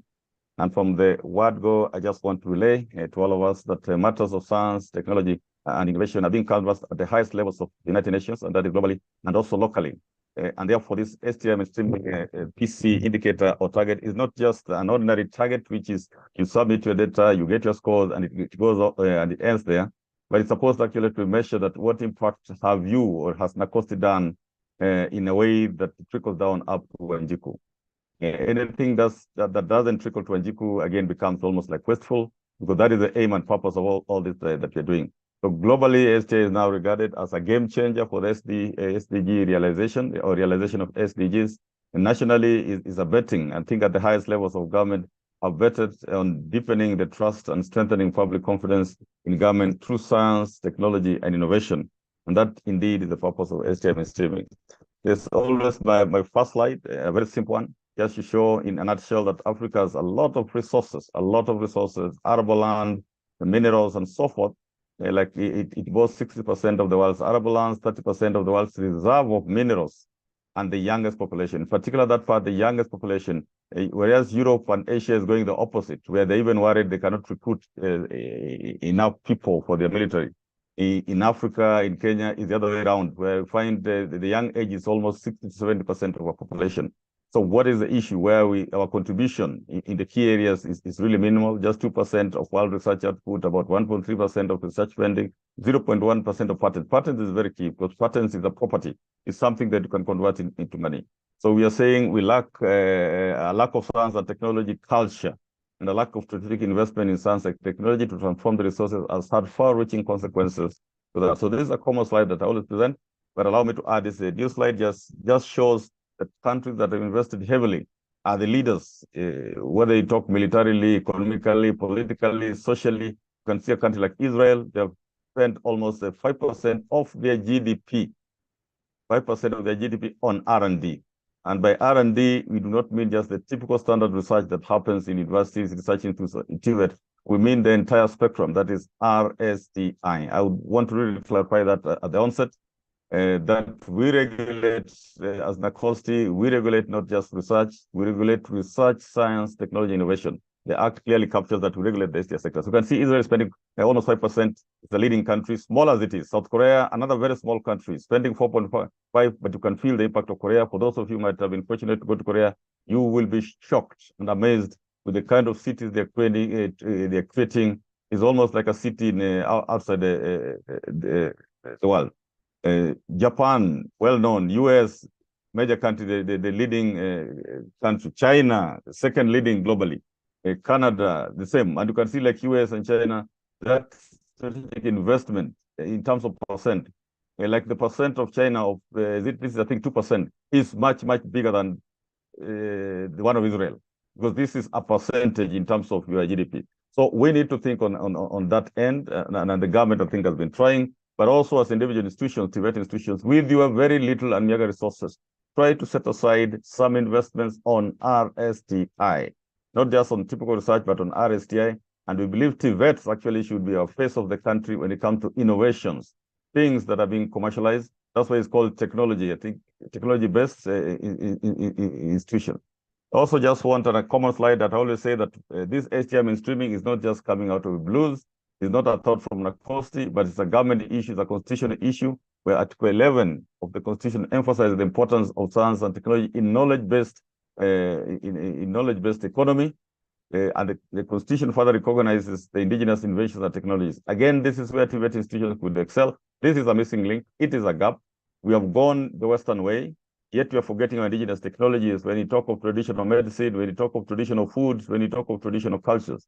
For those in the know-how, you would know that our people, our ethnic community of the Kisi, used to have traditional doctors who could actually do a surgery of the brain. They could open up your skull, do some changes into your skull, stitch it back, and you're alive.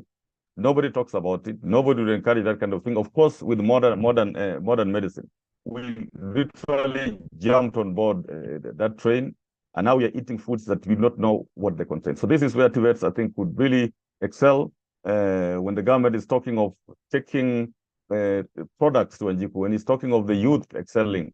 I do believe TVET really, there's a space there which is designed for you, which you have not occupied fully.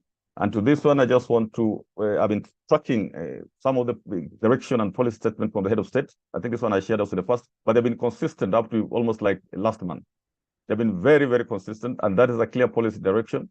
Before he became president in 2015, he said, we are living in a new age, an age of science, technology, and innovation. And he talks of the children and their care. That was 2015, way before he knew he would be the president. Come 2019, the same kind of statement. We have to scale up our engagement with science, technology, innovation space, especially among our young generation. And he said, science is going to rule the future, and we have to be ready. I do believe in that future.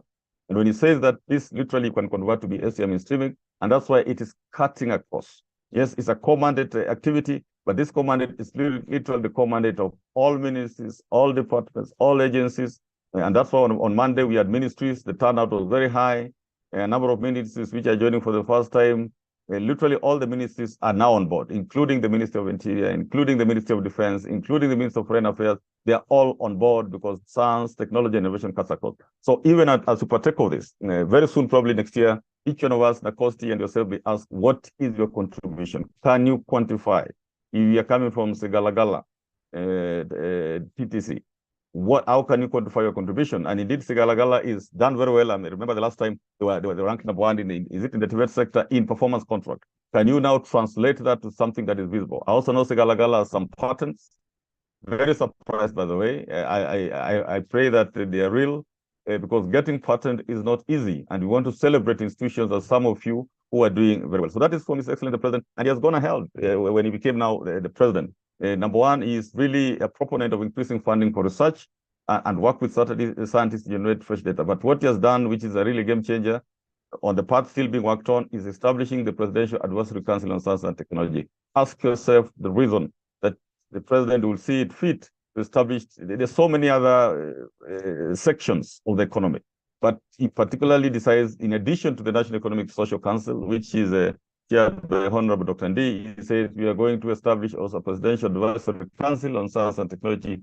That's in Executive Order number 1 in January, and also Executive Order number 2. That sends a message that Masters of Science and Technology, it cuts across. It is not a Ministry of Education issue, as much as we come from the Ministry of Education. It's not a Ministry of Interior, it's not a Ministry of Agriculture. It cuts across. And globally, that is a trend. Those who have picked it as a cross-cutting, collaborative, all-of-government approach, multi-sectoral, have not gone wrong. And he has gone ahead. This is now very recent. This is September 18th and 19th, during the SD Summit, the high-level political forum on sustainable development, organized by UN General Assembly in New York. Kenya, led by none other than His Excellency, was moderating, was chairing a game changer session, because they had the UN had several what they're calling the game changers in SDGs. And one of them was applying science, technology, innovation, and data for transformative action for SDGs. Yeah, Kenya's ranking on SDG index is quite low. It's some of the things that we'll ask each institution that what is your contribution in whatever you're doing. In terms of, you look at the 17 goals of SDGs, it's not just environment. There are things about poverty, there are things about technology, there are things about training, there are things about water, there are things about so many things. Definitely each one of you there, including us as NACOSTI, we have a contribution to make. Why you can say that Kenya's SDG index is this, ours as NACOSTI, we contributed 0.0 whatever percent. That is what we would want all of us to do. And the STI mainstreaming is meant actually to measure that. So the president during this, he was sharing this, that high level. And he said, he called on international community to mobilize and direct resources. Matters of resources are key. That's why I'm saying we are asking you to try and have at least 2% of your operational budget. We know it's a tall order, but we have also defined that when you invest on staff training, yes, when your staff travel abroad or you get funding from donors, that is part of that contribution. It's not just getting money, that this is for research on ABCD. When you train staff, when you do certain things, which when you buy an equipment, yes, when you construct a new laboratory, which is directly geared towards technology enhancement, please document that, quantify that as a contribution to the STI sector. And I want also to say that at the end of it, we must demonstrate, and we all required, I think, as state corporations, as agencies, as ministries, to demonstrate our contribution to the bottom-up economic transformation agenda. If you look at the 5 pillars, they are all STI driven. You cannot achieve much in agriculture without modern technologies. Even SMEs, you cannot achieve so much. Housing, which is the government has been talking so much about the housing, again, it's more of technology and so forth and so forth. And in all this, it's saying STI will be a key enabler. And for this, I got a very good slide from the Ministry of Investment, Trade and Industry.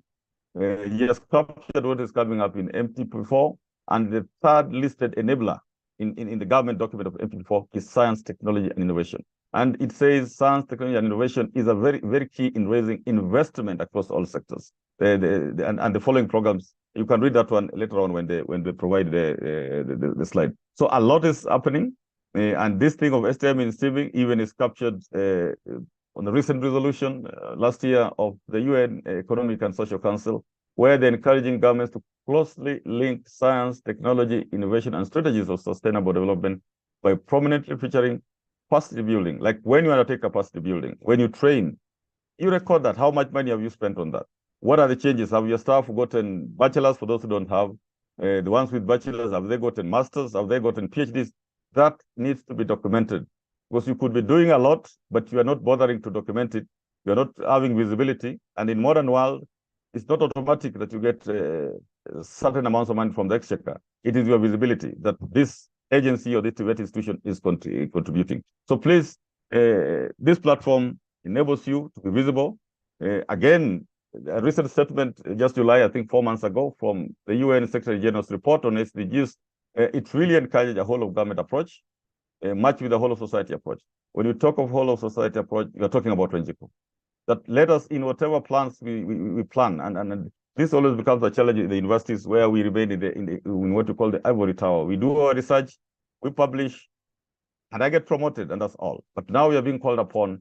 Are you able to find out if your research findings, after you have published, trickles down to Wenjiku, even if it takes 2-3 years, but is that your original thinking in whatever you do? If you're innovating, as I've seen a number of TVETS institutions are having patents, have you translated them to help Wenjiku, or are they just there as trophies in your house or in your institution? Yeah, so the UN Secretary General support talks of promoting research collaboration. No institution can work alone. And one of the deliverables of this STI mainstreaming is we're insisting on collaboration. Tell us, you have a mandate. Are you doing it just alone? Because when we're doing it alone, then it's not effective. Then we're overusing government resources. Is there some areas where you can collaborate and you say, this TTC or this institution, we found that this other institution already has this, can we bring them on board? And I'll give you a typical example like NACOSTI. We are trying to work with Semester. They are very good at having this STEM boot camps. So why would NACOSTI or the National Research Fund or Kenya do another boot camp? Why can't we just work and ride on the back of Semester as we also bring in our staff to a system. So find out what each one of you is good at. Like Meru, I think Meru Technical College have quite a number of innovations that I know, and I think all of you.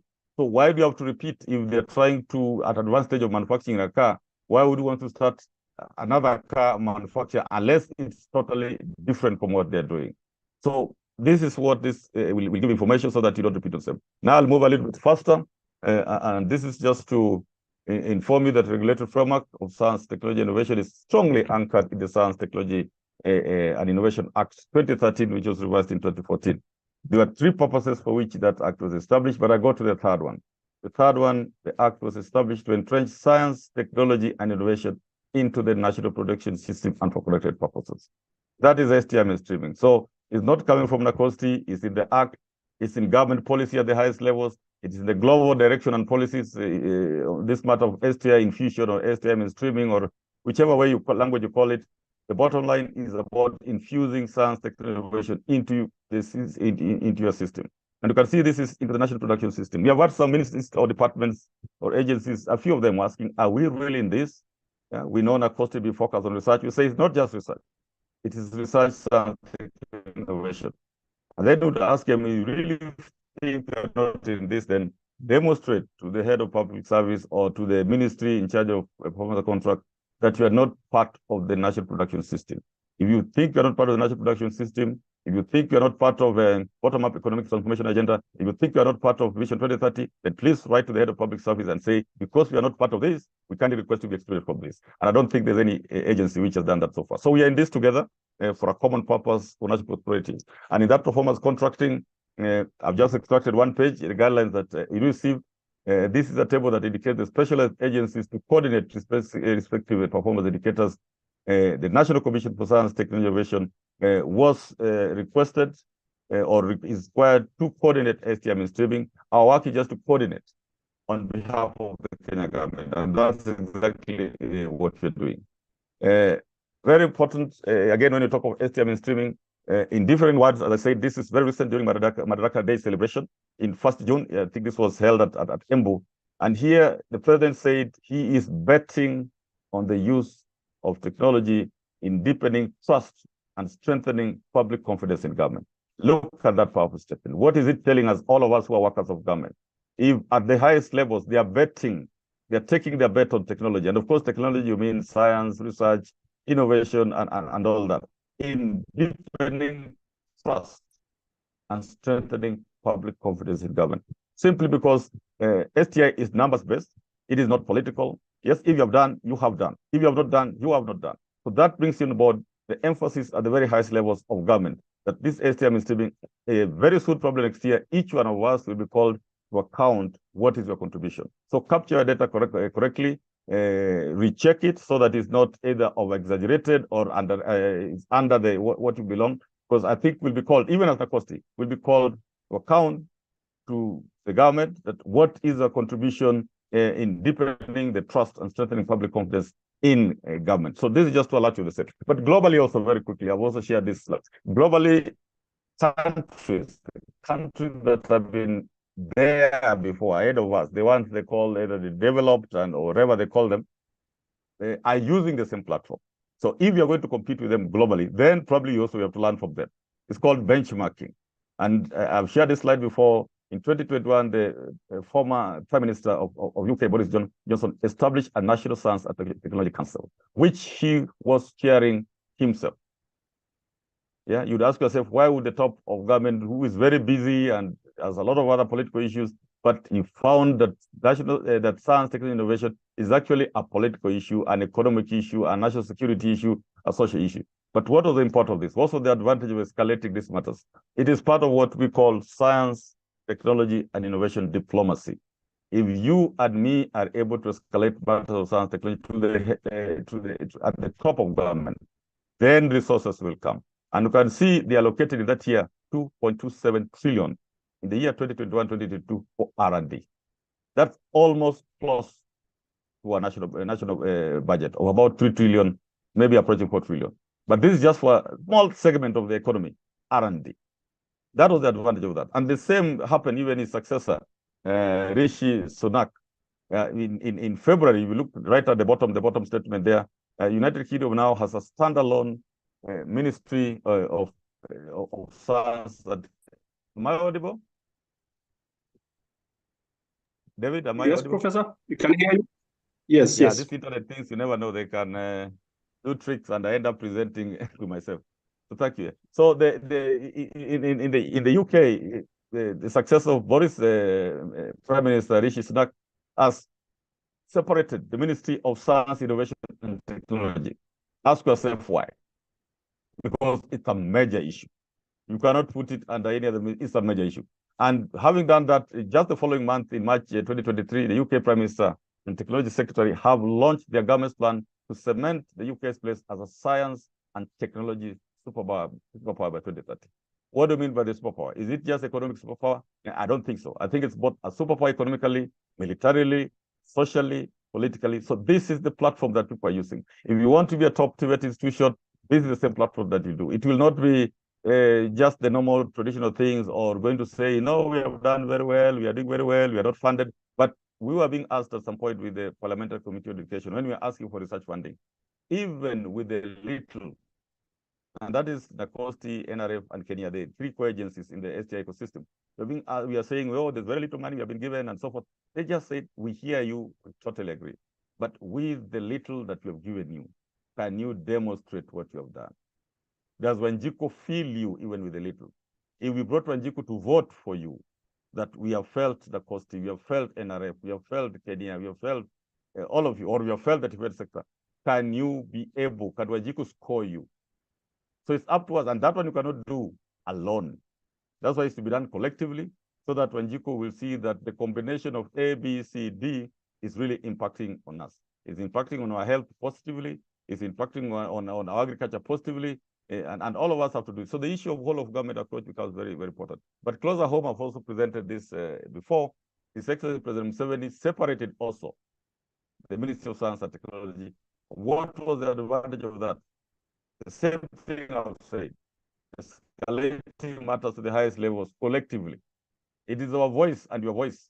When you write, when you speak, when you're in the news, and you say, we are really encouraging Kenyans for us to adopt science and technology. So by that escalating to very high level, in separating that ministry, the Uganda government allocated Kenya shillings 15 billion to the Ministry of Science and Technology. And we are thinking big, manufacturing, medicine, in outer space, there's so many things, And one of the conditions which I had, this could be a rumor from that there's 15 billion Kenya shillings. The top researchers, like at their top university, Macquarie University, is that the funds are available, but on one condition. Yes, these are not basic research funds. These are like at the tail end, applied research which needs to come a product. The funds are available, but if you don't come up with a product that helps the Wanjiku of Uganda, you might go to jail. That's how serious it is. You might go to jail. Not you will go to jail, but you might go to jail.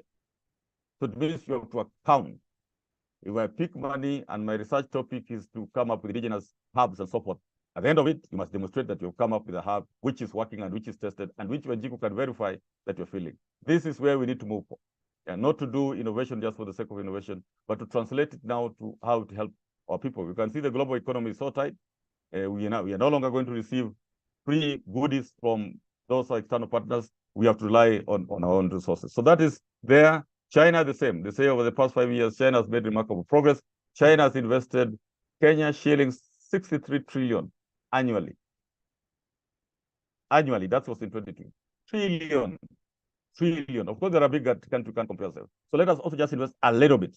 And it starts from not only the government, the exchequer giving, but also ourselves with the little that we get. What can we set aside, or what can we document? Staff training, as I said, is a very important thing. You have done a new lab in your institution. You have bought an equipment like, water TTC bought, I don't know, a projecting, what were they calling it? A board, of an electronic board of teaching the students technology and so forth. And they spent, what you're seeing in the data, 200 million. Quite an expensive system. And it can be used by other players around now TTC. This is what we're talking about. But if you look at China, they say the country has made breakthroughs in key areas such as manned spaceflight, lunar, Mars, and so forth. Those are military issues. So science, technology, and innovation, while we are projecting it to the highest of levels of government, has a direct impact, positive impact on national security, on our public safety, and of course, on our inclusive sustainable development. We have been talking so security is threatened. You can't have your economy growing if your people are unhealthy or are threatened. The health issue, like when the pandemic came, those countries that relied on these small technologies like robotics were able to save a number of lives. This is where the TVETS sector comes. The small thing, the drone technology. This is where you'd really excel because you are not theoretical. You get a bit of theory and you convert it or translate it into something that is useful. So I've emphasized that the US, again, there was an act last year. That's how serious it is. They're calling it Chips and Science Act. They're investing 33.3 trillion as of August 22 last year. Compare that with China's 62 trillion. And then compare that with what the National Research Fund is given, a paltry 330 million. That's why we have to assist the National Research Fund. That's why we have to escalate this matter at the top of government so that this is deliberate intentions. And I think the government is really willing at this particular time to hear out what we have. But the weak point that all of us have, including us as the Costi, is to demonstrate that whatever we are doing will end up with Njiku. It's like we do things and they disappear somewhere else. So it is global. And I like putting this statement. If you look at the first bullet, where the countries that have gone ahead of us are saying, and which they won't tell us, by the way, that for 75 years, America has led the world in science and technology. That leadership has had profound benefits for our, number one, national security, health, economy. For us, we are focusing only on the economy. But for them, they're focusing both on economy, national security, and health. This is the image that even the equipment that you're making, have you ever thought on is dual use? Can it be used to harm our people? Can it be used to strengthen our national security? Or even the policing and so forth, public safety, and so forth, and so forth. I'll move a little bit faster. And on matters of security, I'm very pleased to pick this slide. I think that came when His Excellency was presiding over the first graduation of graduates at the National Defense University at Lanet. You may be aware that the National Defense University was established as a special degree awarding university, the first one in the country. Even its charter is special. It's not like the other 73 universities. It's a special delivery vehicle for a special purpose, and that's the security issues. This is what His Excellency the President said, and this was November 17, just last month, 1 month ago. And he says, research and innovation are the better foundation on which to establish Kenya's defense and security policy and strategy. Those of you in the TVETS sector, are you able to come up with equipment which the military can use, whether in their day-to-day activities or in whichever form? Yeah, if you care to check what is happening in Gaza right now, there's a lot of use of drone technology, and it's saving lives in whichever sites. The drone technology, yeah, so that it's saving human lives. Are you able to come up with something which our military can use, which our police can use? Simple gadgets. Are you able to offer laboratories, as happening in Europe, where the police can do forensic studies on maybe on homicide cases or in murder cases, where they want to test and find out the evidence on maybe a murder case? Are you able to provide that lab? And of course, you'll be paid for that. So these are the innovative thinking out of the box that we really need to go. So I'll skip on this. Yeah, my colleague I had mentioning about STI certification course. Yeah, it is there. We have 8 modules. The first one is STI. I'm assuming like what you are taking today is a small portion, maybe a quarter of what you'll be given in the full module. I want to shout out loud that this is not compulsory. This is not compulsory. It's coming out of demand-driven. We've been asked this question for the last 2 years. Where are the in-person trainings in matters STI? So benchmarking with UNESCO and other well-known international agencies, we have what we're calling STI professional certification course. We are putting out a call recently. Please don't go and tell your principal, your boss, that NACOST is forcing us. No, this is based on if you feel you need it, if you feel it will enhance what you're doing, and there are quite a number, even STI leadership and diplomacy involved at the time. That diplomacy unit is very, very, very important. There are things of STI for national security and public safety and good. And the people will be training on this will come from that security sector. There are matters which is very key, like number 7 experts or Kenya National Innovation experts, or the experts who can go. This is the missing link, converting your work to patent and then commercializing. We are doing great researches. We're coming with great innovation, but translation is a problem. And our partners will not encourage us to commercialize because they're competing with us. Yes, so they'll give us money for research and then they stop there. So we have to do an internal mechanism to go beyond. So that is there. What the value proposition, which I hope my colleague David and Javan will emphasize on. But this STI mainstreaming, as I said, anchors Kenya as a top-notch technology innovation hub, providing relevant data that informs Kenya global competitiveness. And when we are ranked competitively, it means we are able to attract industry within the country. We're able to attract talent into the country. We hope we can impact the culture of creativity everywhere. Yeah, I spent some time in Japan, and you find even a small house, they're trying to manufacture a small component of a vehicle. China, the same.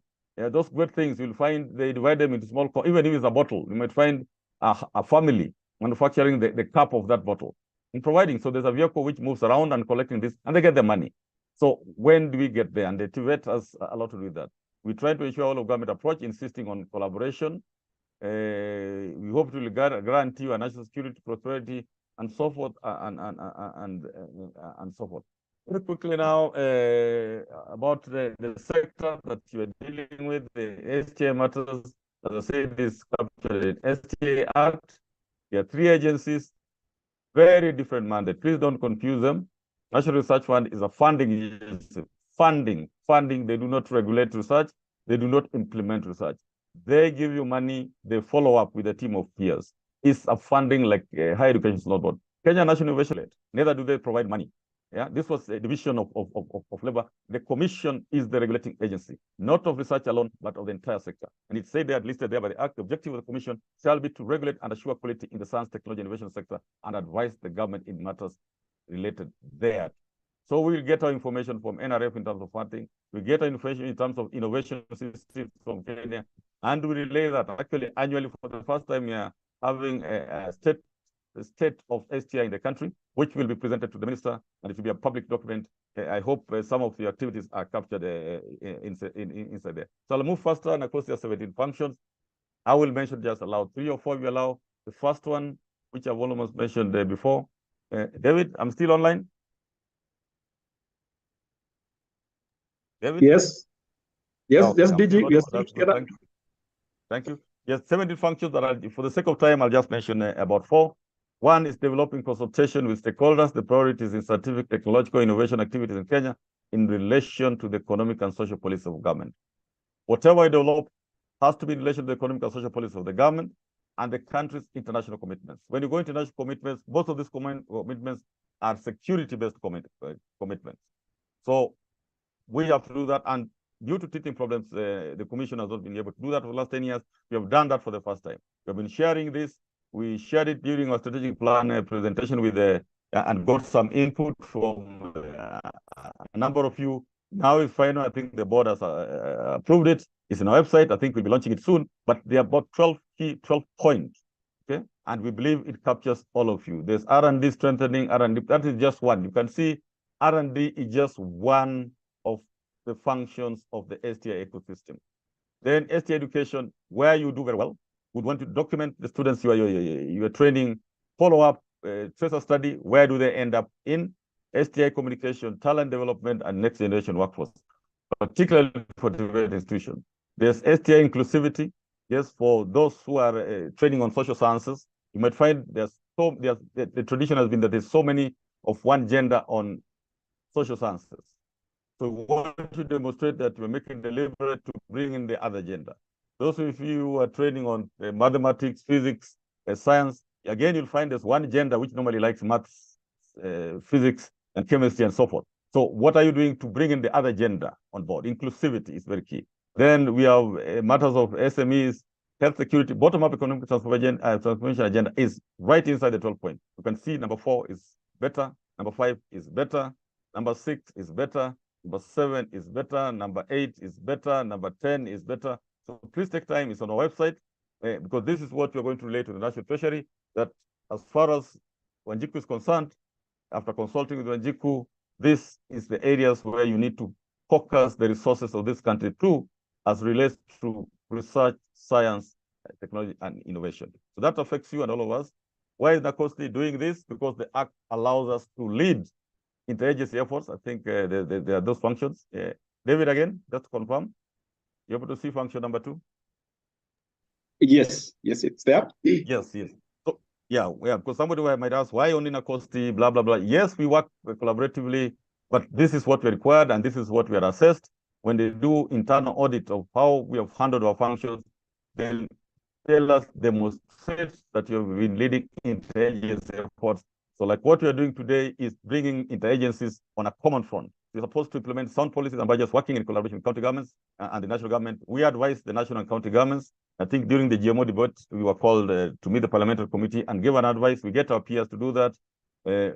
Another very quickly, number 5, we are supposed to ensure coordination and cooperation between the various agencies involved in the science technology innovation. We are supposed to ensure, literally enforce it as a government directive.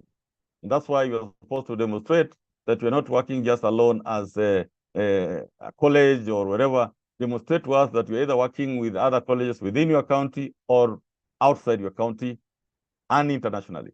We are known very well for function number 6, and that's what I would really want to highlight.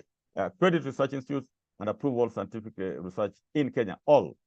And in this one, allow me to emphasize, because of the COVID-19 pandemic, different researchers might end up being harmful to the public.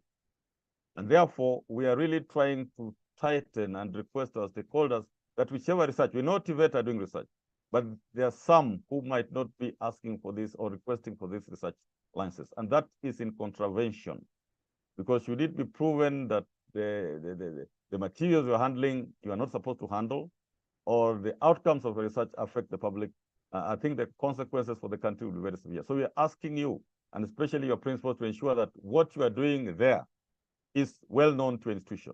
And that's why we encourage you to either have institutional scientific and ethics review committees or be affiliated. In fact, we don't need so many of those institutional scientific committees. Be affiliated so that you have an institution A, you're affiliated either to Aga Khan Hospital, or because they have already an ISAC, so you write to them requesting for affiliation. Because at some point we are requesting you that do you have an institutional ethics committee or are you affiliated? So that is important. And on matters of research, I'll just keep this. Before I come to that, just also to highlight that we are focal point to a number of Kenya's international obligations. If you look at them, they are security related.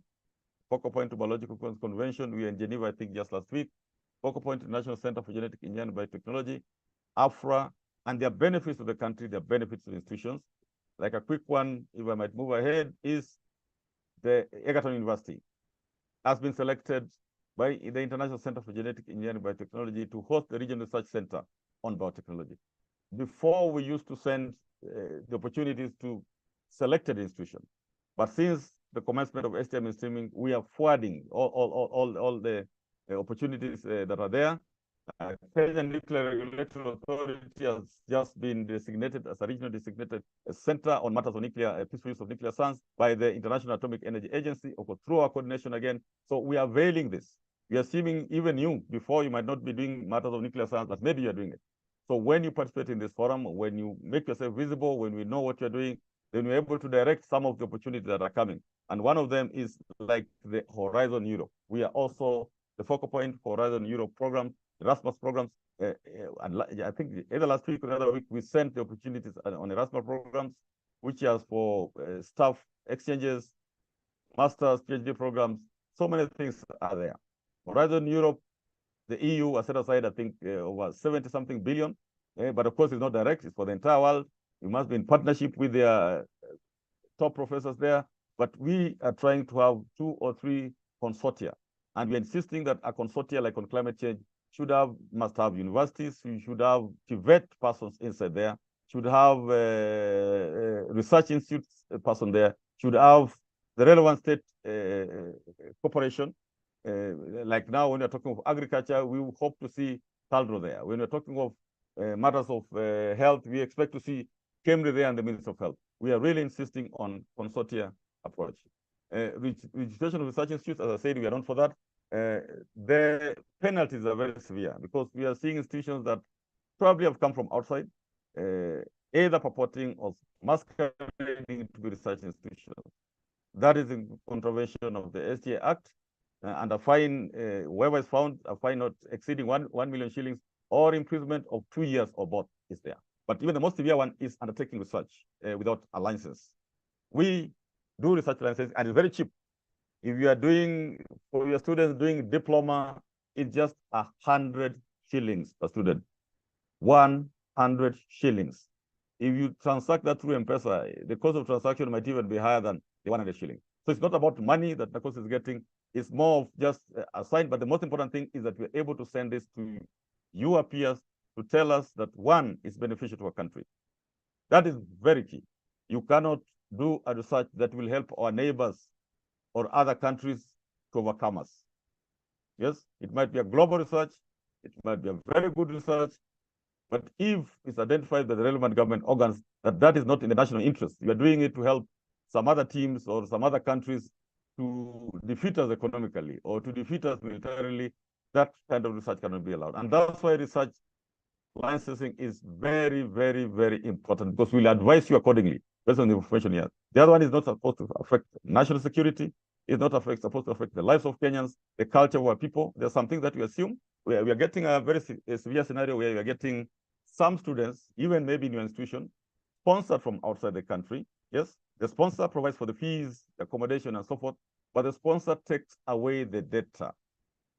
There's some data which is not supposed to leave this country, like the data of your genetic composition of Kenyans. So somebody might fund a master's student, for those in public health, for example, fund a PhD. Student is very happy, I'm receiving a donor funding, but the condition is that you will be providing information as time goes by, including the thesis. And this is where we need the institutional scientific ethics review committees in institutions to evaluate that. That's why we need every institution to have either an IP management office or to be affiliated with the existing one. Because all those researches that are being undertaken in your, either your diploma students or even your degree students should you be collaborating with another institution, need to be checked in the best way for national interest. That is what everybody else is doing. That's why even those Europeans and those in Asia are doing. So why not us? Why would you do a research and you give all the data away?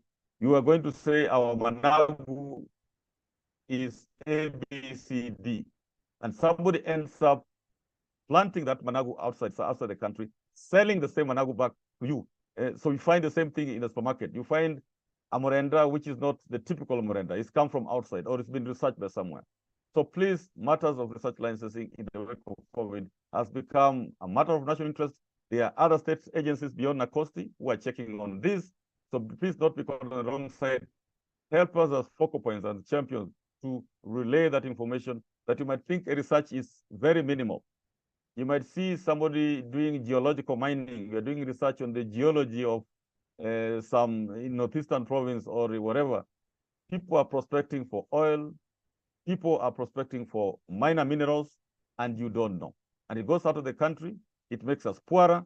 Are you really helping your generation and future generation? So this is a matter of interest. That's why I'm emphasizing on it, that times have changed where we have to have our own self-determination.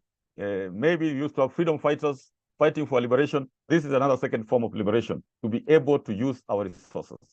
And your contribution, my contribution is key to this. So let's have you, at least, we are saying we're going to waive for diploma student, waive the fee, the 100 shillings, if that's an issue, but let's have those proposals coming in, and the platform is in our system. Having said that, another very close to matters of research, David, I hope I'm there. Do you have to use research of concern? Yes, Professor, we are together. Yes. There is this, just what you're calling dual use research of concern. It's been there for many years, but the COVID has brought this matter up. So this is a research that is intended for good use to benefit, but can easily be misapplied to do harm. Okay. In Kenya, we had an experience of, I think, some students, or I'll call them rogue students, at I think, one of the KMTC trying to convert anthrax for use to harm. But they were arrested before it went out. Now, with the COVID, it's even very likely, even your own institution, that somebody, even your enemy, can just focus on, I don't want so and so and so, and put something in whatever you're eating, or in the lab, whatever you're going to touch. Yes, that is converting things that are put in a laboratory for good use, converting them into another case. We have had situation, I think, on the Western Kenya, on the eastern side of Uganda, of a neighbor who planted poisonous cassava because the neighbor's children were stealing the cassava. So he planted the poisonous ones. And when these so-called thieves came, they ate and they died. What is the moral aspect of that? Did the children deserve to die because they have stolen cassava? There are many things happening by the way now. Quietly, people are using what you might call creating biological weapons in a very, very small ways. And that's why also you need to be on the lookout on that one. Technology, another one most recent is cybersecurity, use of AI, and this happened in October, just three months ago, the very highest levels of the AU, matters of cybersecurity. And of course, we're working with the US State Department and other agencies to undertake a countrywide training. I think we're going to have some selected few go to Ghana, go to South Africa for the trainings, being trained in Kenya. So these are some of the opportunities that we offer. But this is something in the News Daily Nation, Tuesday, October 2023, where the African Union Commission has fallen victim of cybercrime after fraudsters deployed artificial intelligence tools to impersonate the contest body's head, Mustafa. Just imagine that. Yes, somebody impersonating you, either in your family or impersonating your principal or impersonating your minister or peers. Things are this serious, and we need to keep track of this. Rather than be shocked. I think under Coast, there was an attempt to hack our systems about a month ago, and I think the relevant agencies have come to we were able to stop it immediately. Yes, things that we were wondering, why would somebody want to hack the Coast system? You're actually hacking the research license portal. Yes, and it was detected immediately by various eyes of government, and it was stopped immediately.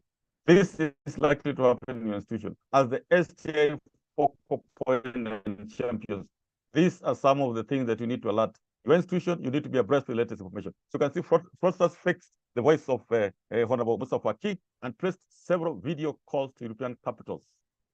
They fake the voice, they even fake your photo. Yes, that is what is happening, the dual use of technology.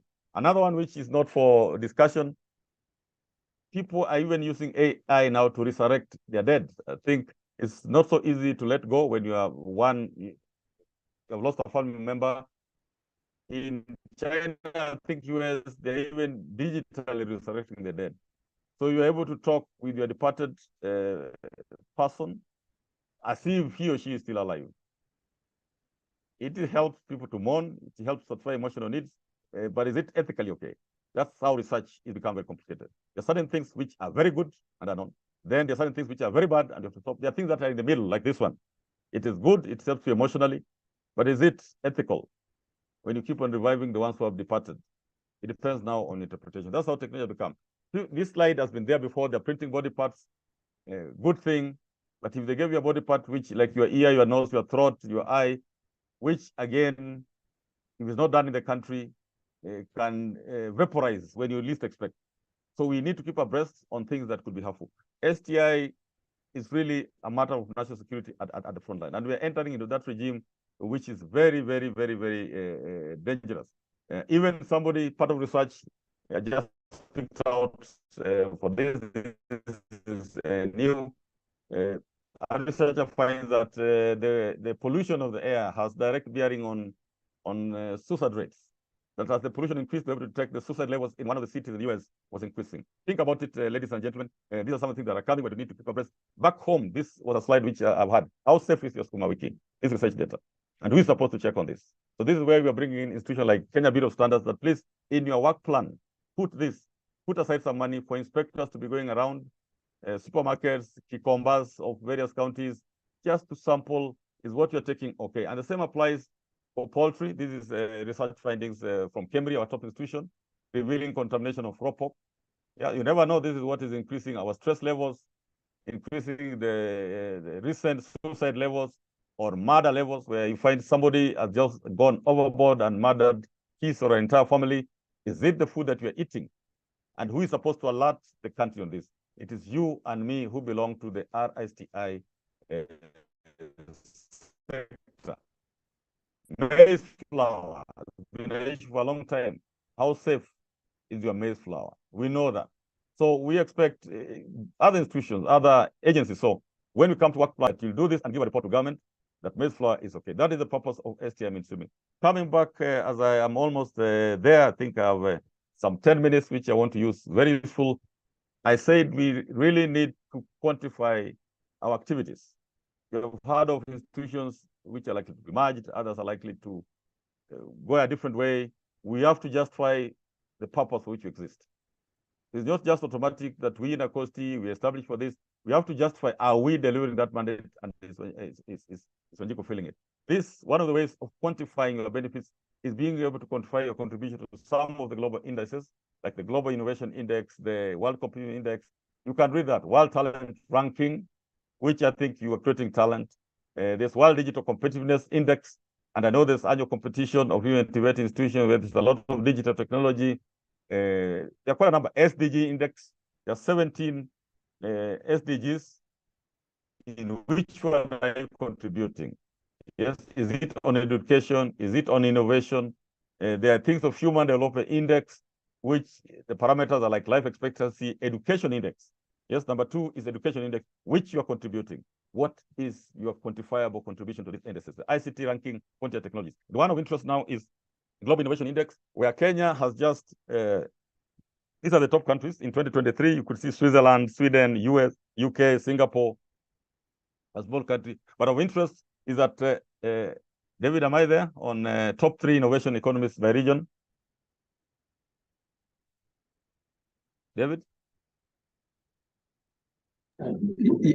Yes, together. Okay, you can hear me? Yes, we can hear you. Yes, if you look at that screen, in the sub-Saharan Africa, the second part, Kenya used to be below South Africa, or they used to oscillate between number 2 and number 3. Now we have moved from position 85 globally to position 100. I think the COVID pandemic really affected us strongly. We have to revert back, and this ranking is not so good. This is the details. This is the parameters that they check.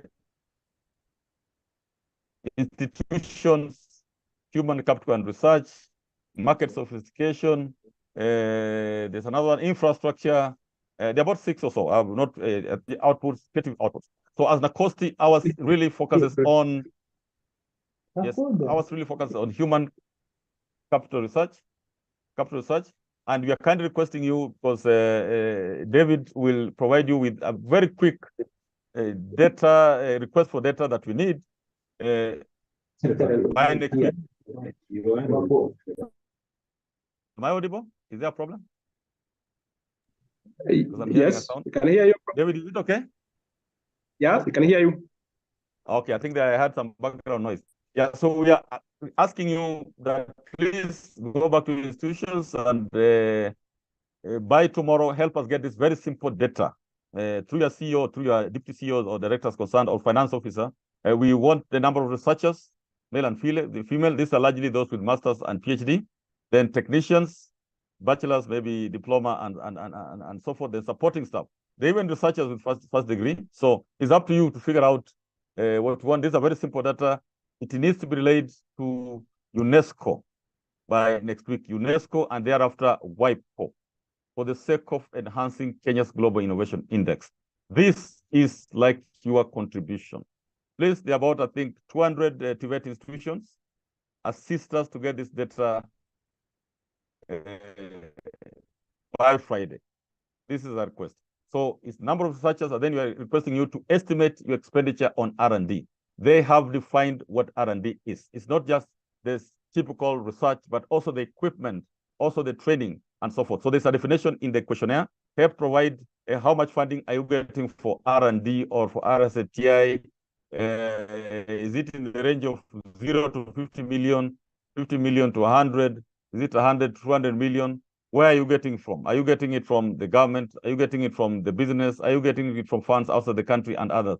Because you also have to separate so that you're able to know that the government is giving you this, but you're getting a lot of money from outside. I think I really now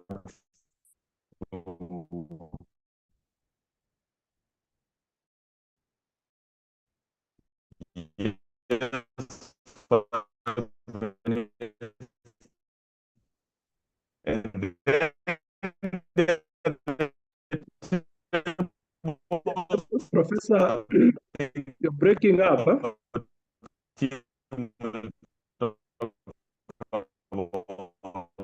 Professor, you can hear me? You're breaking up. Hello,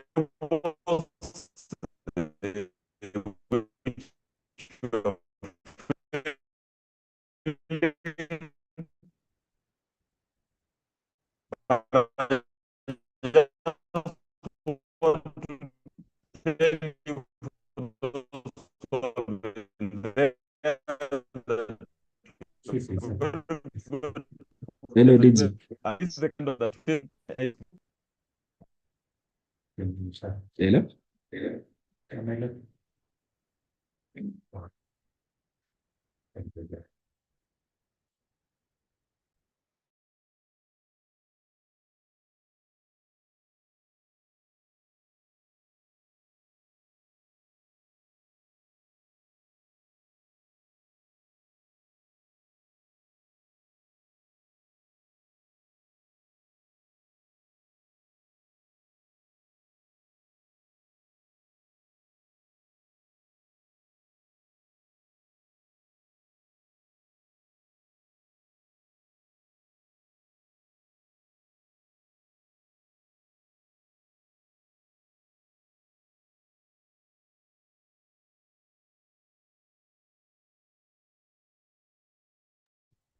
Okay.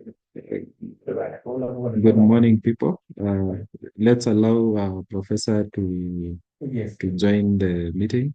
He just drop off kindly.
Okay. Ladies and gentlemen, the Director General is trying to log in back. We've lost him due to network issues. Making all the effort to have him finalize the presentation.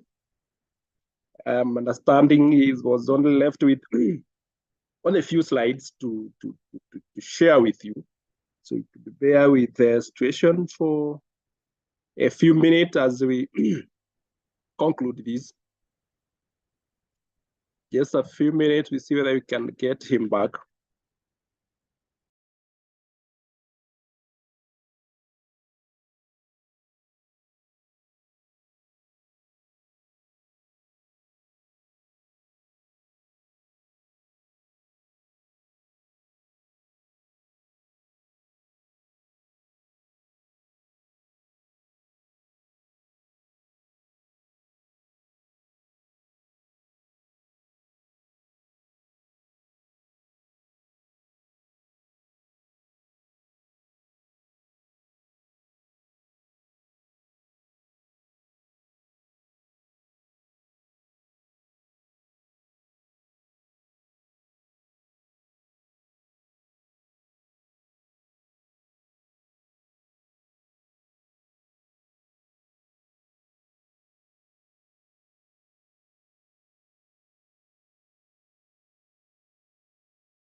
Okay, we are trying to get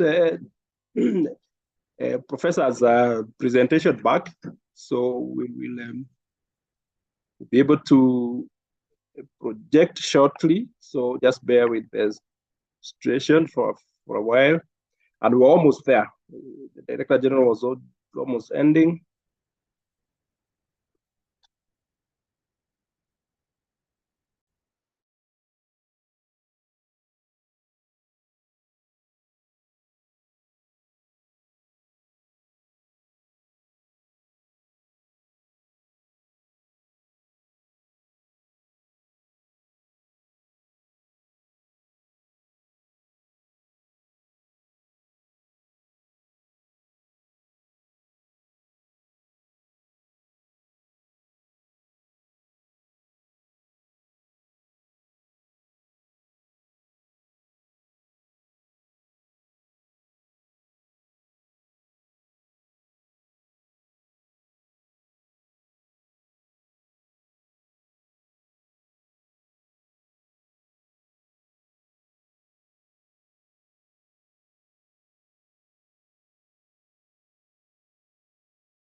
Switch off, right? Switch off your name.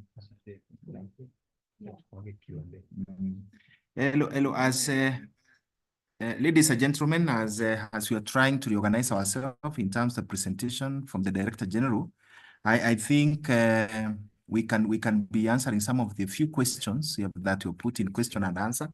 And I've seen one by Leonard Kuntai. I believe you can hear me well. Leonard is asking, does NACOST have capacity building trainings, maybe in coding, hardware, etc., which are key in STI mainstreaming?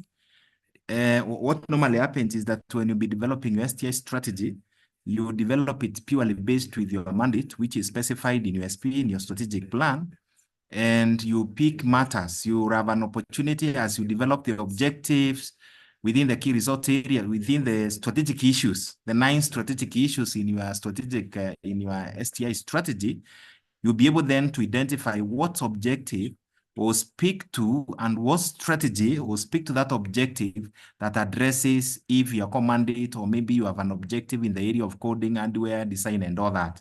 So basically, the point at which you address this is within the time you're developing your STI strategy, which ideally you develop based with the mandate, what you do, and from that where you develop your goals. Basically, out of them, you have you basically have the objectives and the strategies. So that is the approach. The cost does not necessarily, you see, once you address matters, research, science, technology, innovation, they address purely by what has been committed in the financial year 2023-2024 or as per the 20th cycle guidelines. And that is the scope in terms of what is happening. So basically, I think that it is. I don't know whether there is another question. As we prepare, we are saying we want our Director General and an issue with the internet from his end.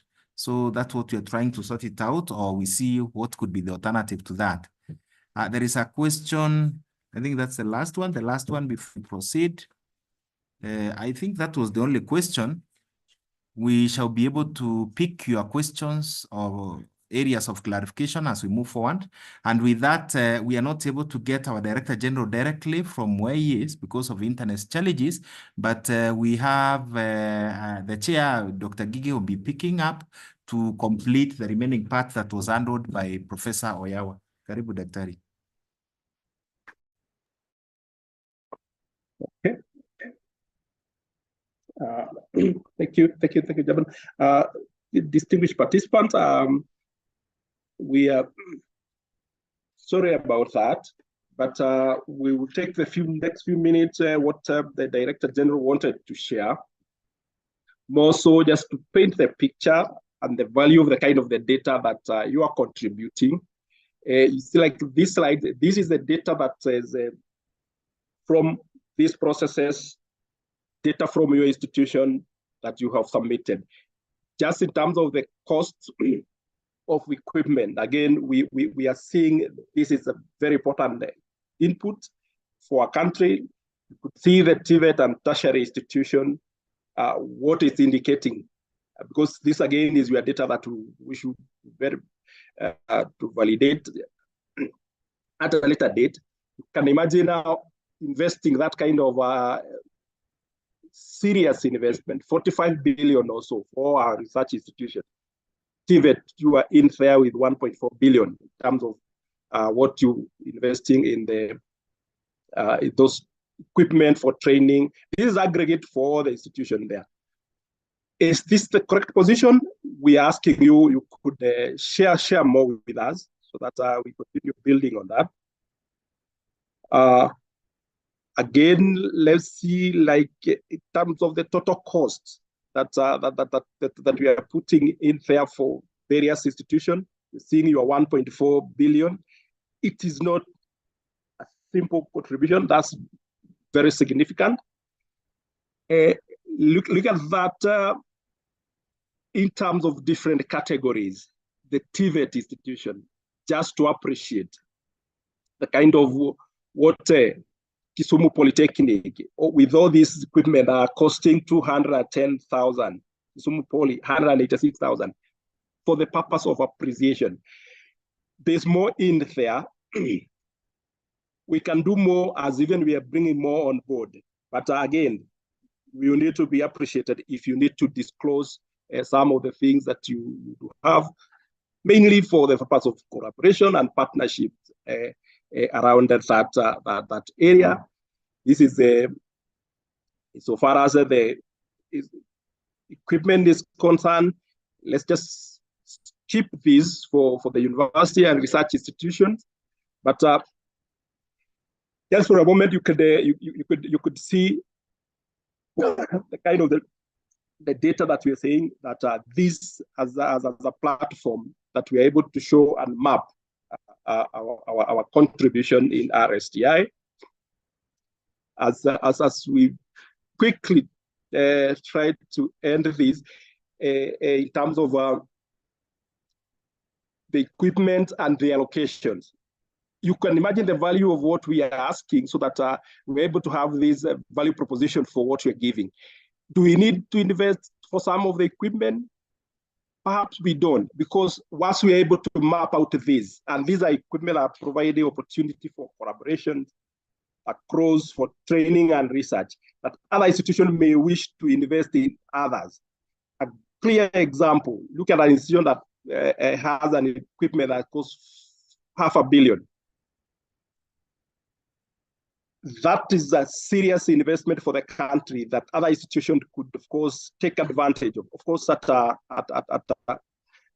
fee.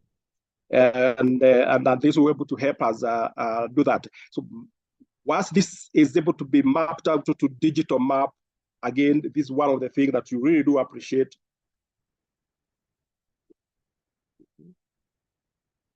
Okay. Okay, let me quickly try to paint a picture for this equipment by categories, so that because across the system we're able to get that, particularly perhaps in agriculture and veterinary sciences, those who are in that space, These are some of the data that we do have. We do still invite you to continue validating these, continue providing more so that we're able to appreciate as a sector what we are spending to research as our contribution. Let's try to quickly scan through terms of the engineering. Much of what you TVET institutions are having across your STEM programs. This is some of the data that we are finding by areas of specialization. Let's try to paint a picture now for, these are for humanities. Look at that. Equipment by their location. Tertiary institution and the natural sciences. These are some of the equipment that you really need to appreciate that they are in our institution. This is our investment. And provide them more opportunity for you to collaborate around there. And you also need to be appreciated because you can only be visible if we are able to get this kind of the data and you're able to work with those who are within your localities. Let's get another example because the data is huge and we really do appreciate this. Teaching material and at the tertiary institution. Look at that smart board that we were talking about, 200 million plus. That is something that as a country, we really need to celebrate the institutions that are investing these kind of things. A mechatronic lab, 108 million, 108 million.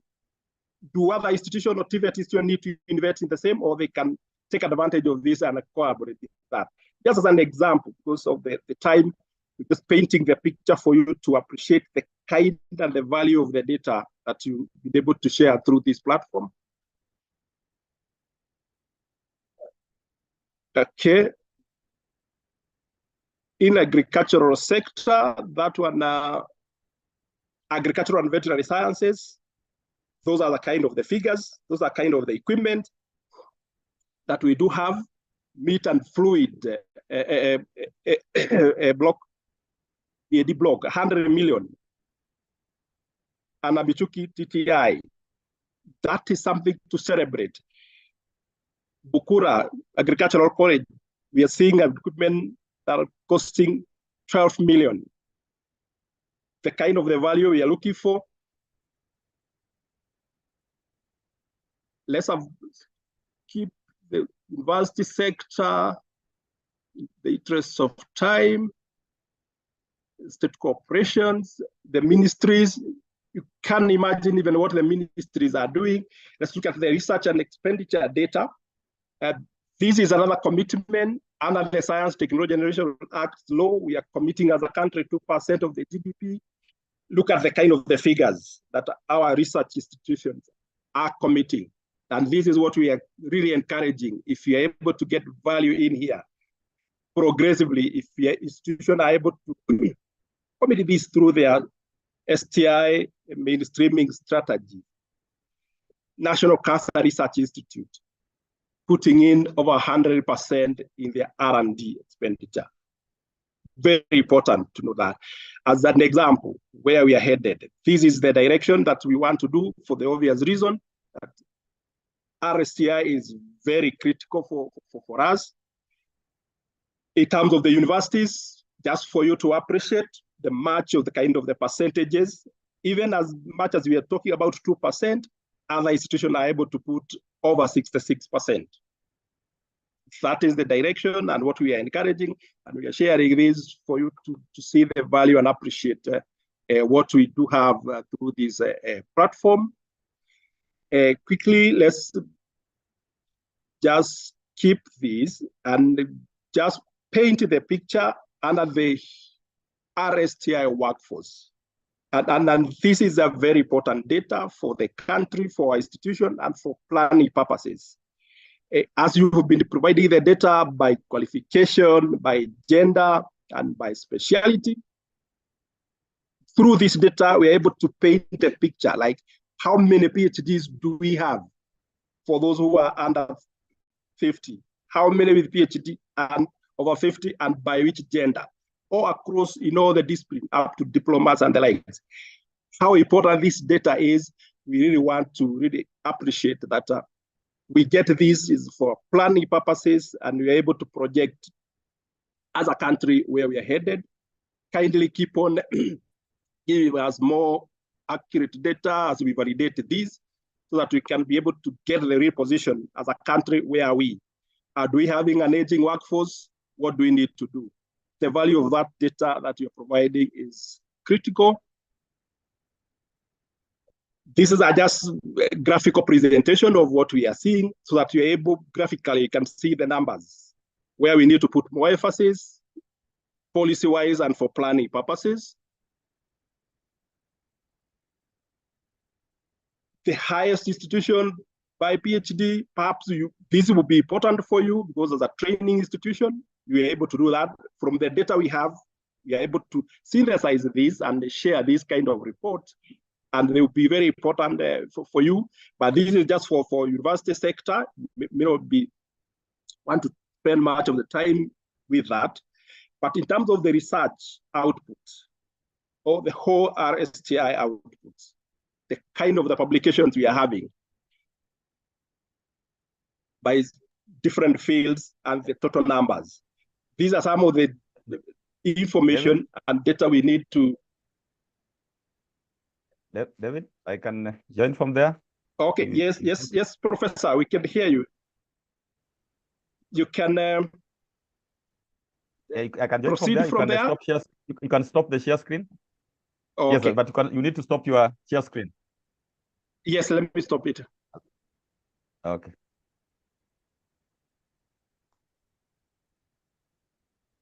Okay, is mine visible now? Yes, can put now it on slideshow mode. Okay. I'll move to where you are. I think, is it visible now? Yes, the workforce. Yeah, you've done with that. And thank you very much, David. I think it's Safaricom. I've tried to put on Wi-Fi, my hotspot, and nothing was working, but they seem to be back. These are some of the things you have to deal with, technology, the good side. And yes, thank you very much, David. And the data, I just wanted to inform our distinguished participants, this data has not been cleaned out. This is very raw data. We need to validate, we need to verify. I've just seen one of you asking of a smart board of 200 million. I also would want to go and see it, by the way. But the chances are very high that they have connected that smart board to a number of other facilities. It could be connected to other facilities, and maybe the total cost of the entire setup could have been that 200 million. But that's why we are talking of. We cannot give you this data. We're just showing you the kind of valuable data that we're getting, and we'll undertake validation. And we were strongly saying that the interest of the top parts of the government is really to appreciate those who have done very well. If those of you participated in the Kenya Innovation Week, I think last week or the week before, we have introduced a system of presidential awards. We hope through this kind of data, once verified, we can recommend some of the institutions, or even your own staff, individuals, that this institution excelled in the form of either RTI and innovation outputs. So on my screen is what I think my colleague Dr. Ngigi had begun presenting. You can see we're also capturing very important data that will inform those rankings, whether SDG index, whether world competitiveness, whether global innovation index. But we need to clean up. So in terms of public publications, peer-reviewed journals, this could be of great interest both to university and research institutes. But I know TVETS are also publishing their books, their book chapters. Of greater interest to TVETS distinguished participants is the intellectual property. David, am I audible? Yes, we can hear you. Yes, you can see I've highlighted. And intellectual property can be in several forms. We are in the board of KIPI. It can be the form of patents. It can be in the form of trademarks. It can be the form of utility models. It can be in the form of copyright. It can be in the form of breeder rights, like for those in agricultural sector. And you can see as of now, with the data we're getting, that Kenya has about 146 patents. And you know, patents last a span of over 20 years. So some of the patents could have come, for example, in 2013, they are still active. If they're still active, then include them. But compare with other countries where the number of patents is very high. But I'll move quickly, again, to save on time, and I'll go to these outputs. This is top institutions with the highest number of patents through commercialized products. So if you look at, I don't know whether it's on your left or right, you have the tables, the top institution, the top number of patents. If you talk of universities, you could see Dedan Kimathi has 4 patents. New institution, I'm seeing UN has only 2. That's why I really doubt. I think they have more. That's why we need to go and really confirm. You have this preliminary data, because somebody might have given us the patents they received this year, but it's supposed to be the patents that are alive for the last 20 years. You can see Eldoret University is 4, but I'll go straight to TVETS. Yes, TVETS. If Sigalagala are there, can they confirm by writing the chart that they actually have 32 patents? David, is Sigalagala there? Or Kitale Poly? Or Kisiwa TTI? Or Jeremiah, or Ramogi, or Sot, or Michuki, or Siaya? If you're there and you believe you have this just out of having a feel, because I'm seeing Sigalagala has 32 patents. That is not, I mean, achievement. That's a great achievement. What we need to figure out is as of this patent translated to commercialized product.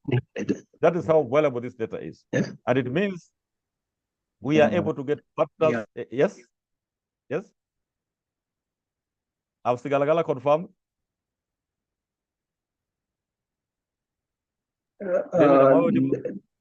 Not yet. I'm checking.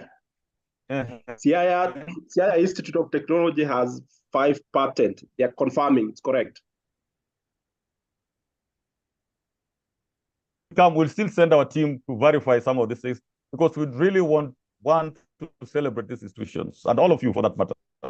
Number 2, we would want to link up these institutions to either international partners or local partners, depending on how you are converting that to commercialization. You might have patented something which is like in the line of medicine for COVID or any other treatment, and you're stuck on how to use that patent.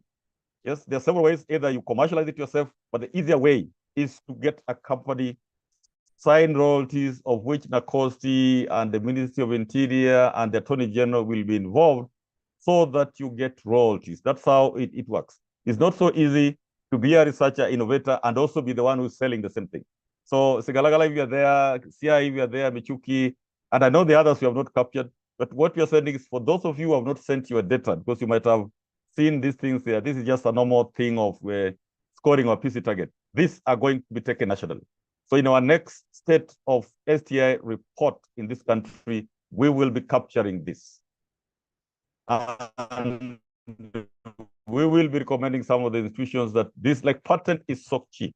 Patent is resource, it is money. Publications is good, it brings us branding, but patent has the money component of it. And you might have patented something which can be a game changer. It can only be just one, it doesn't have to be many. And we're really, if you look at state corporations, you're seeing Kengen has 4 patents. I would really want to know what kind of patents are those. On the other side, you're able to see the institutions that have, I think, commercialized their products.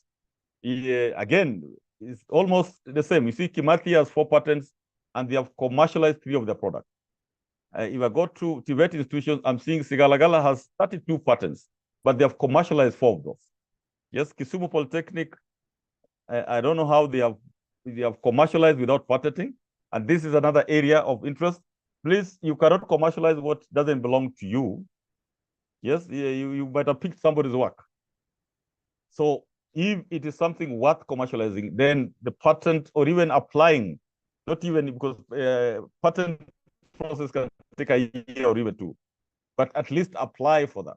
Yes, I'm seeing Friends College has 3 patents. I'm not seeing them on the side of as 3 commercialized products, but I'm not seeing them on the other side of patents. So are they commercializing what is not theirs? How do you claim it's yours? If somebody came tomorrow and also opened a shop selling exactly what you're selling, how will you stop them? I'm seeing Ramogi has 6 patents, but he has 2 commercialized. I'm hoping the 2 are from the patent, and that is safe. I'm seeing Joseph Kangete, TTI has 2 patents, but I'm not seeing them on the other side. So are they commercializing what they have not patented? And that means somebody can come and sell exactly the same thing, and you cannot claim ownership. I'm seeing Karumo has two commercialized. This is wonderful data, distinguished participants, ladies and gentlemen. Clean it up for us. If you need to write to us individually, seek assistance at an institution, write through your head of institution, and we'll be able to collaborate, because this is the missing link in the entire STI ecosystem. We do research, we come up with innovation, we go to the Nairobi show or Kisumu show or Eldoret show, we win presidential awards, then we take the innovations back to the laboratory or to the store waiting for the next show. Yet our people there are in dire need of some of these things. So I'm very grateful for this. I'll spend some time on that one. I'll move faster. Yes, these are leading institutions attracting funding from the private sector and or international partners. So on research institutes, you can see CalRO is attracting 12 billion. Kemri is attracting 1.7 billion. What we do not know, and you can see CalRO has 174 partners. Kemri has 53 partners. What we do not know is, David, is how we have crafted this data, because you might find Kemri is giving the annual. Maybe this is what we're looking for. While CalRO might be giving the last 3 years what they've attracted. I think 5 years what they've attracted.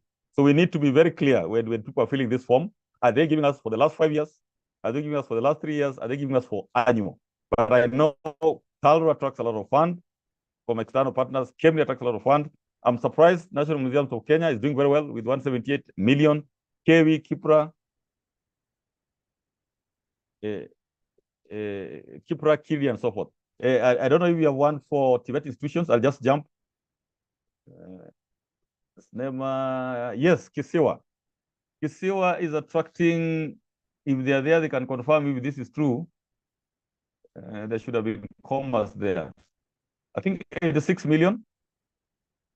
Kisiwa is attracting 6 million. Eldoret National Polytechnic, maybe 57 million. Nyandarua, maybe 5 million. This needs to be celebrated, by the way, because if a TVET institution can attract funding from the private sector or from international partners, Bukura is attracting, so TTI is attracting, Mkuruweni is attracting, Kabete National Polytechnic, are very well known, Sangalo is attracting, St. Paul's Kibabi is attracting, and I know a number of you are attracting. These are just the 10 we have picked. We would want also to celebrate it because you're adding to the government's kitty. Yes, the National Treasury should be able to know this. Yes, and beyond the National Treasury, that's part of, I think, A in A. We should be able to, other parts of government, your minister should be able to know this. And we shout aloud that this institution is really doing its best, is supporting the government's mandate by the staff and the CEO going out of their way and lobbying for this. So we really appreciate this data. We are very happy. I'll skip the rest. Yeah, leading institutions, this is last year's. And so with that, in conclusion, allow me just to say STI are key drivers of economic and social development, as well as national security and public safety. The pandemic has reaffirmed the vital role of science, technology, and innovation as a global public good, and that's international. It is local. You have seen His Excellency and top leadership talk so much about STI, whether in the form of ICT, whether the Minister of Agriculture is talking about it, the Minister of Industry is talking about it. It's really at the center, and it's you and me who is supposed to be the contributing factor to that kind of policy direction that the government is taking. Now, COSTI will seek to partner with the entire STI sector. The STI sector has 3 subcomponents. We have where we belong, the regulatory, we have the universities and research institutes, then we have the business part. So TVET fall between the business part and university somewhere. And the business part has been missing in action. So help us get to there. Then STI focal point and champions have a major role to play. We thank you. I thank you for your time. And as usual, I will be able to take about 2-3 questions that are burning, because our team has actually the answers to a number of questions. But if you feel there's something which is really burning, especially those on the chat, I'm not able to see my chat, but David, you can read on the chat one by one and see if we can respond to some. And those who want also to request a question live, this is your time. Back to you, David. Thank you so much, Professor, for that, and a really important aspects that we really need to help our institution. And again, as you have just indicated, we can give our participants a few minutes to raise any burning issue. I see a hand from Catherine. If Catherine, you could unmute yourself and raise your question. Do you have any for Director General? Sami, your hand is up. Do you have a comment, question?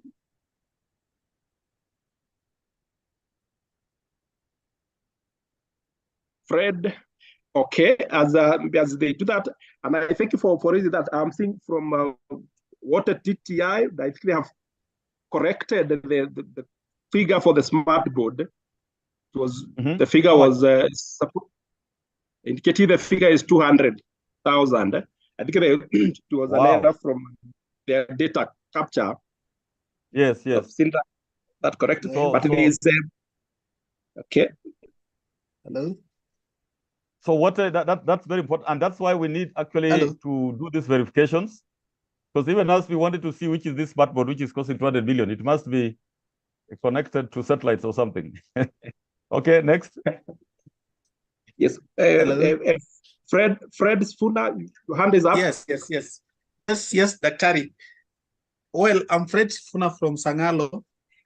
I want to appreciate Prof for what he has shared with us.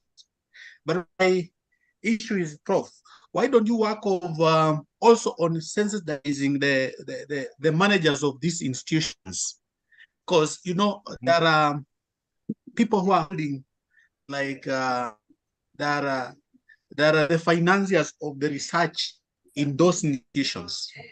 Sorry to say that some of them maybe they don't know this, and even if we convince them as the focus person, sometimes gives us a challenge. So why don't you have a forum also where you get the managers of the institutions and even the finance officers of the institution, so that they can be told or can be sensitized, so that they know that this is the national thing, that the country should go for it, so that will cascade to us as we try to talk about it. We try to tell our colleagues. They can also emphasize, and you find that we shall have a lot of numbers on them. Otherwise, Prof, that was good. Yes. It's good. Yes. It's good. Thank you. That's Stuma.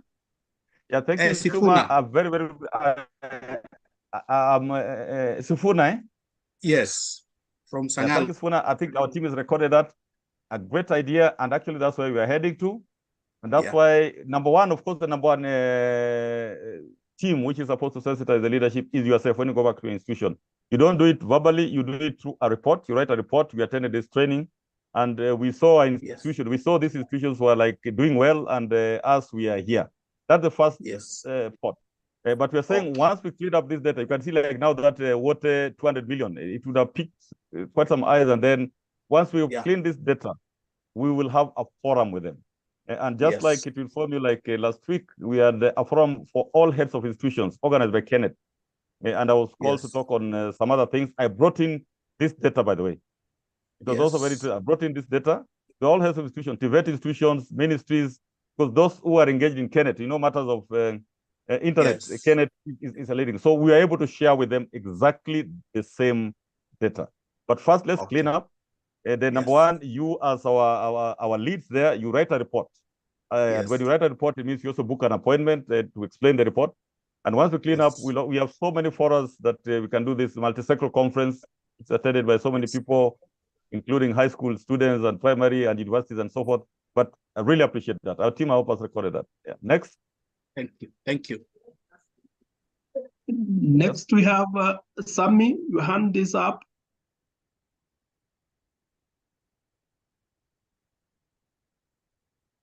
Okay, now, Sami, we have, There was one question from Leonard Kuntai. I think this is around the capacity building for emerging technologies. If NACOSTIC could have that kind of training for emerging technologies, his mention of coding and hardware designs, but I think this is in the space of emerging technologies and the awareness around there. Did you have a comment there? I think that's one of the modules which talks of emerging technologies, which, as you're saying, we can incorporate stakeholder interest. because there's what we might believe is emerging, and then you find there's like AI, there's a lot of it, definitely a lot of interest. And we can do it with partnerships, but we want them to be part of, so that you get a good certificate at the end of it. We'd want to include it. It's in one of the modules of the ed module. So when we advertise, yes, as we're saying, we might, I don't know, Gigi, what we might do. We might literally send all of them. Then institutions indicate their preference in order. That to us as Sangalo or as Wote, we think this is what we have interest. Then we figure out how to have them on board. The costs, as we said, are very moderate. I think we're just trying to break even. We are trying to have them at a facility which also you'll enjoy. Like it's either in Nairobi for those who want Nairobi, but many cases people prefer Naivasha because it's calm. And we take them at one of the top hotels there, like Naivasha Resort, or the other one called Simba Lodge, or a place where also you'll enjoy. Yes, but point taken. Next one.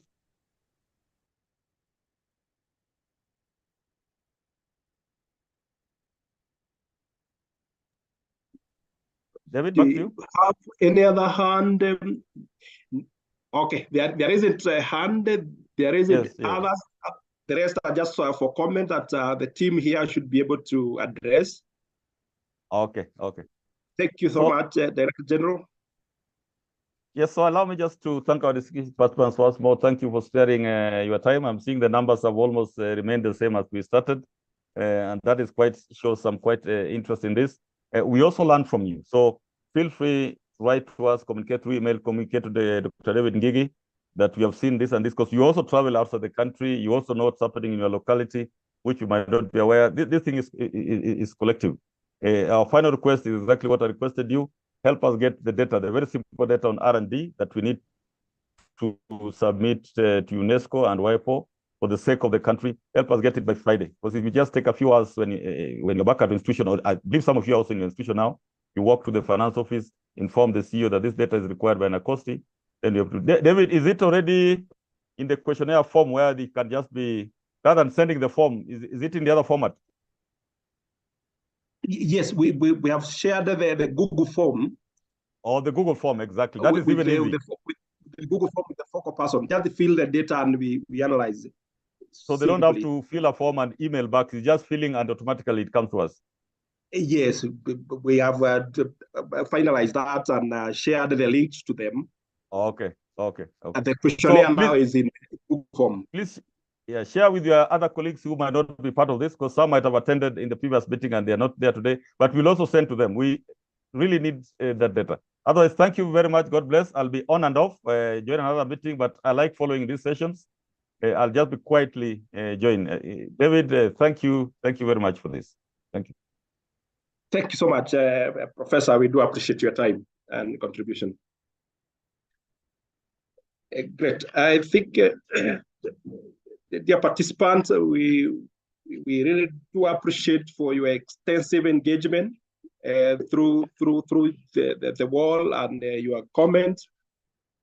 And we are grateful that you could really enrich what we had committed to do, and also taking the process to the next level. There's one of your major concern across was whether we could be having this physical meeting with the various TVET institutions. Yes, this is something we looking forward to. Could organize the regional physical meeting as per your need and requirements, as we are always committing that the COSTI will always be ready to backstop all this process and assist you in the journey. There was an issue of whether we may need to have a WhatsApp group to enhance conversation. Yes, we think the space of social media this is something that we will have a consideration and perhaps get back to you with that, because what I was saying is that we really need to enhance our mechanism for communicating, making ease, and we are able to interact.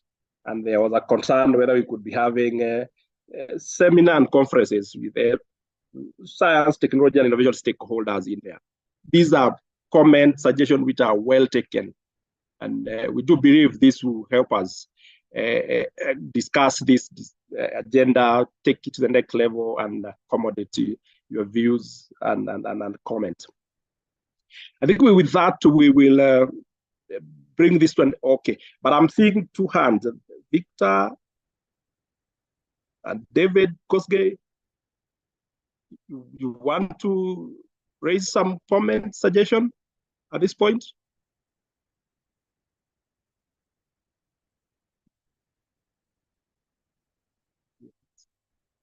Available. Victor and David Kyoko.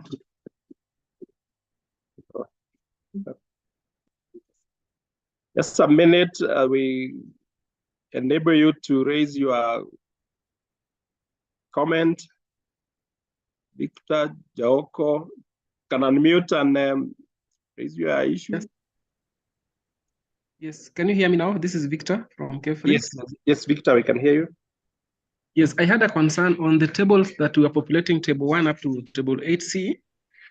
So when we submit them during the end of this quarter, so do we have to keep submitting the same tables in the subsequent quarters, quarter 3, quarter 4, because there will have been barely any changes on the tables 1 up to 8C. So do we keep uploading the same forms after we fill, or once we load it, we upload in quarter 2, it's okay. You don't have to do the same quarter 3 and 4. That is my question. Thank you. Yes, I think, Victor, we got you right. This was the concern earlier. You not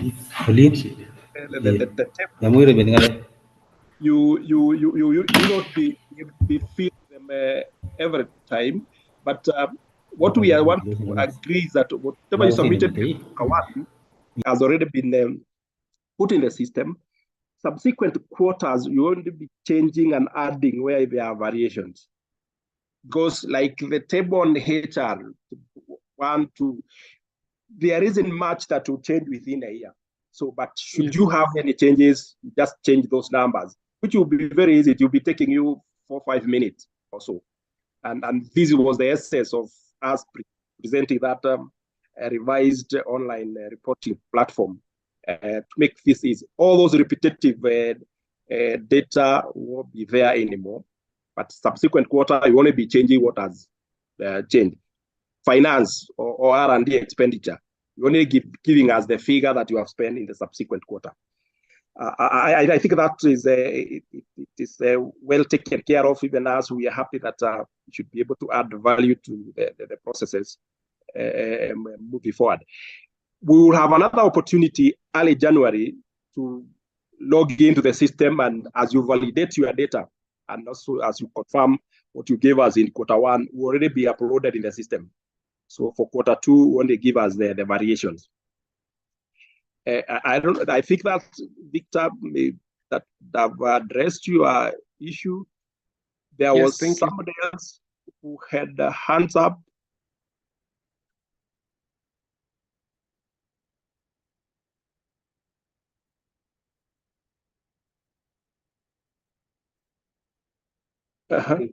Kosgei, you had an issue? Thomas, no problem. The recording will be the links to the recordings will be availed, and you can always get the recordings for future references. The presentation as well will be shared with participants to help you in that. The link, okay, probably if it's the link to the presentation that will be shared, summit that will be sorted. Any other aspects? We don't want to lock out any one of you who has an issue at this point as what we approach toward the tail end of this session for this day. Okay, is linked to the Google form. Okay, we have already shared that to the focal person through the email, but my colleague will be able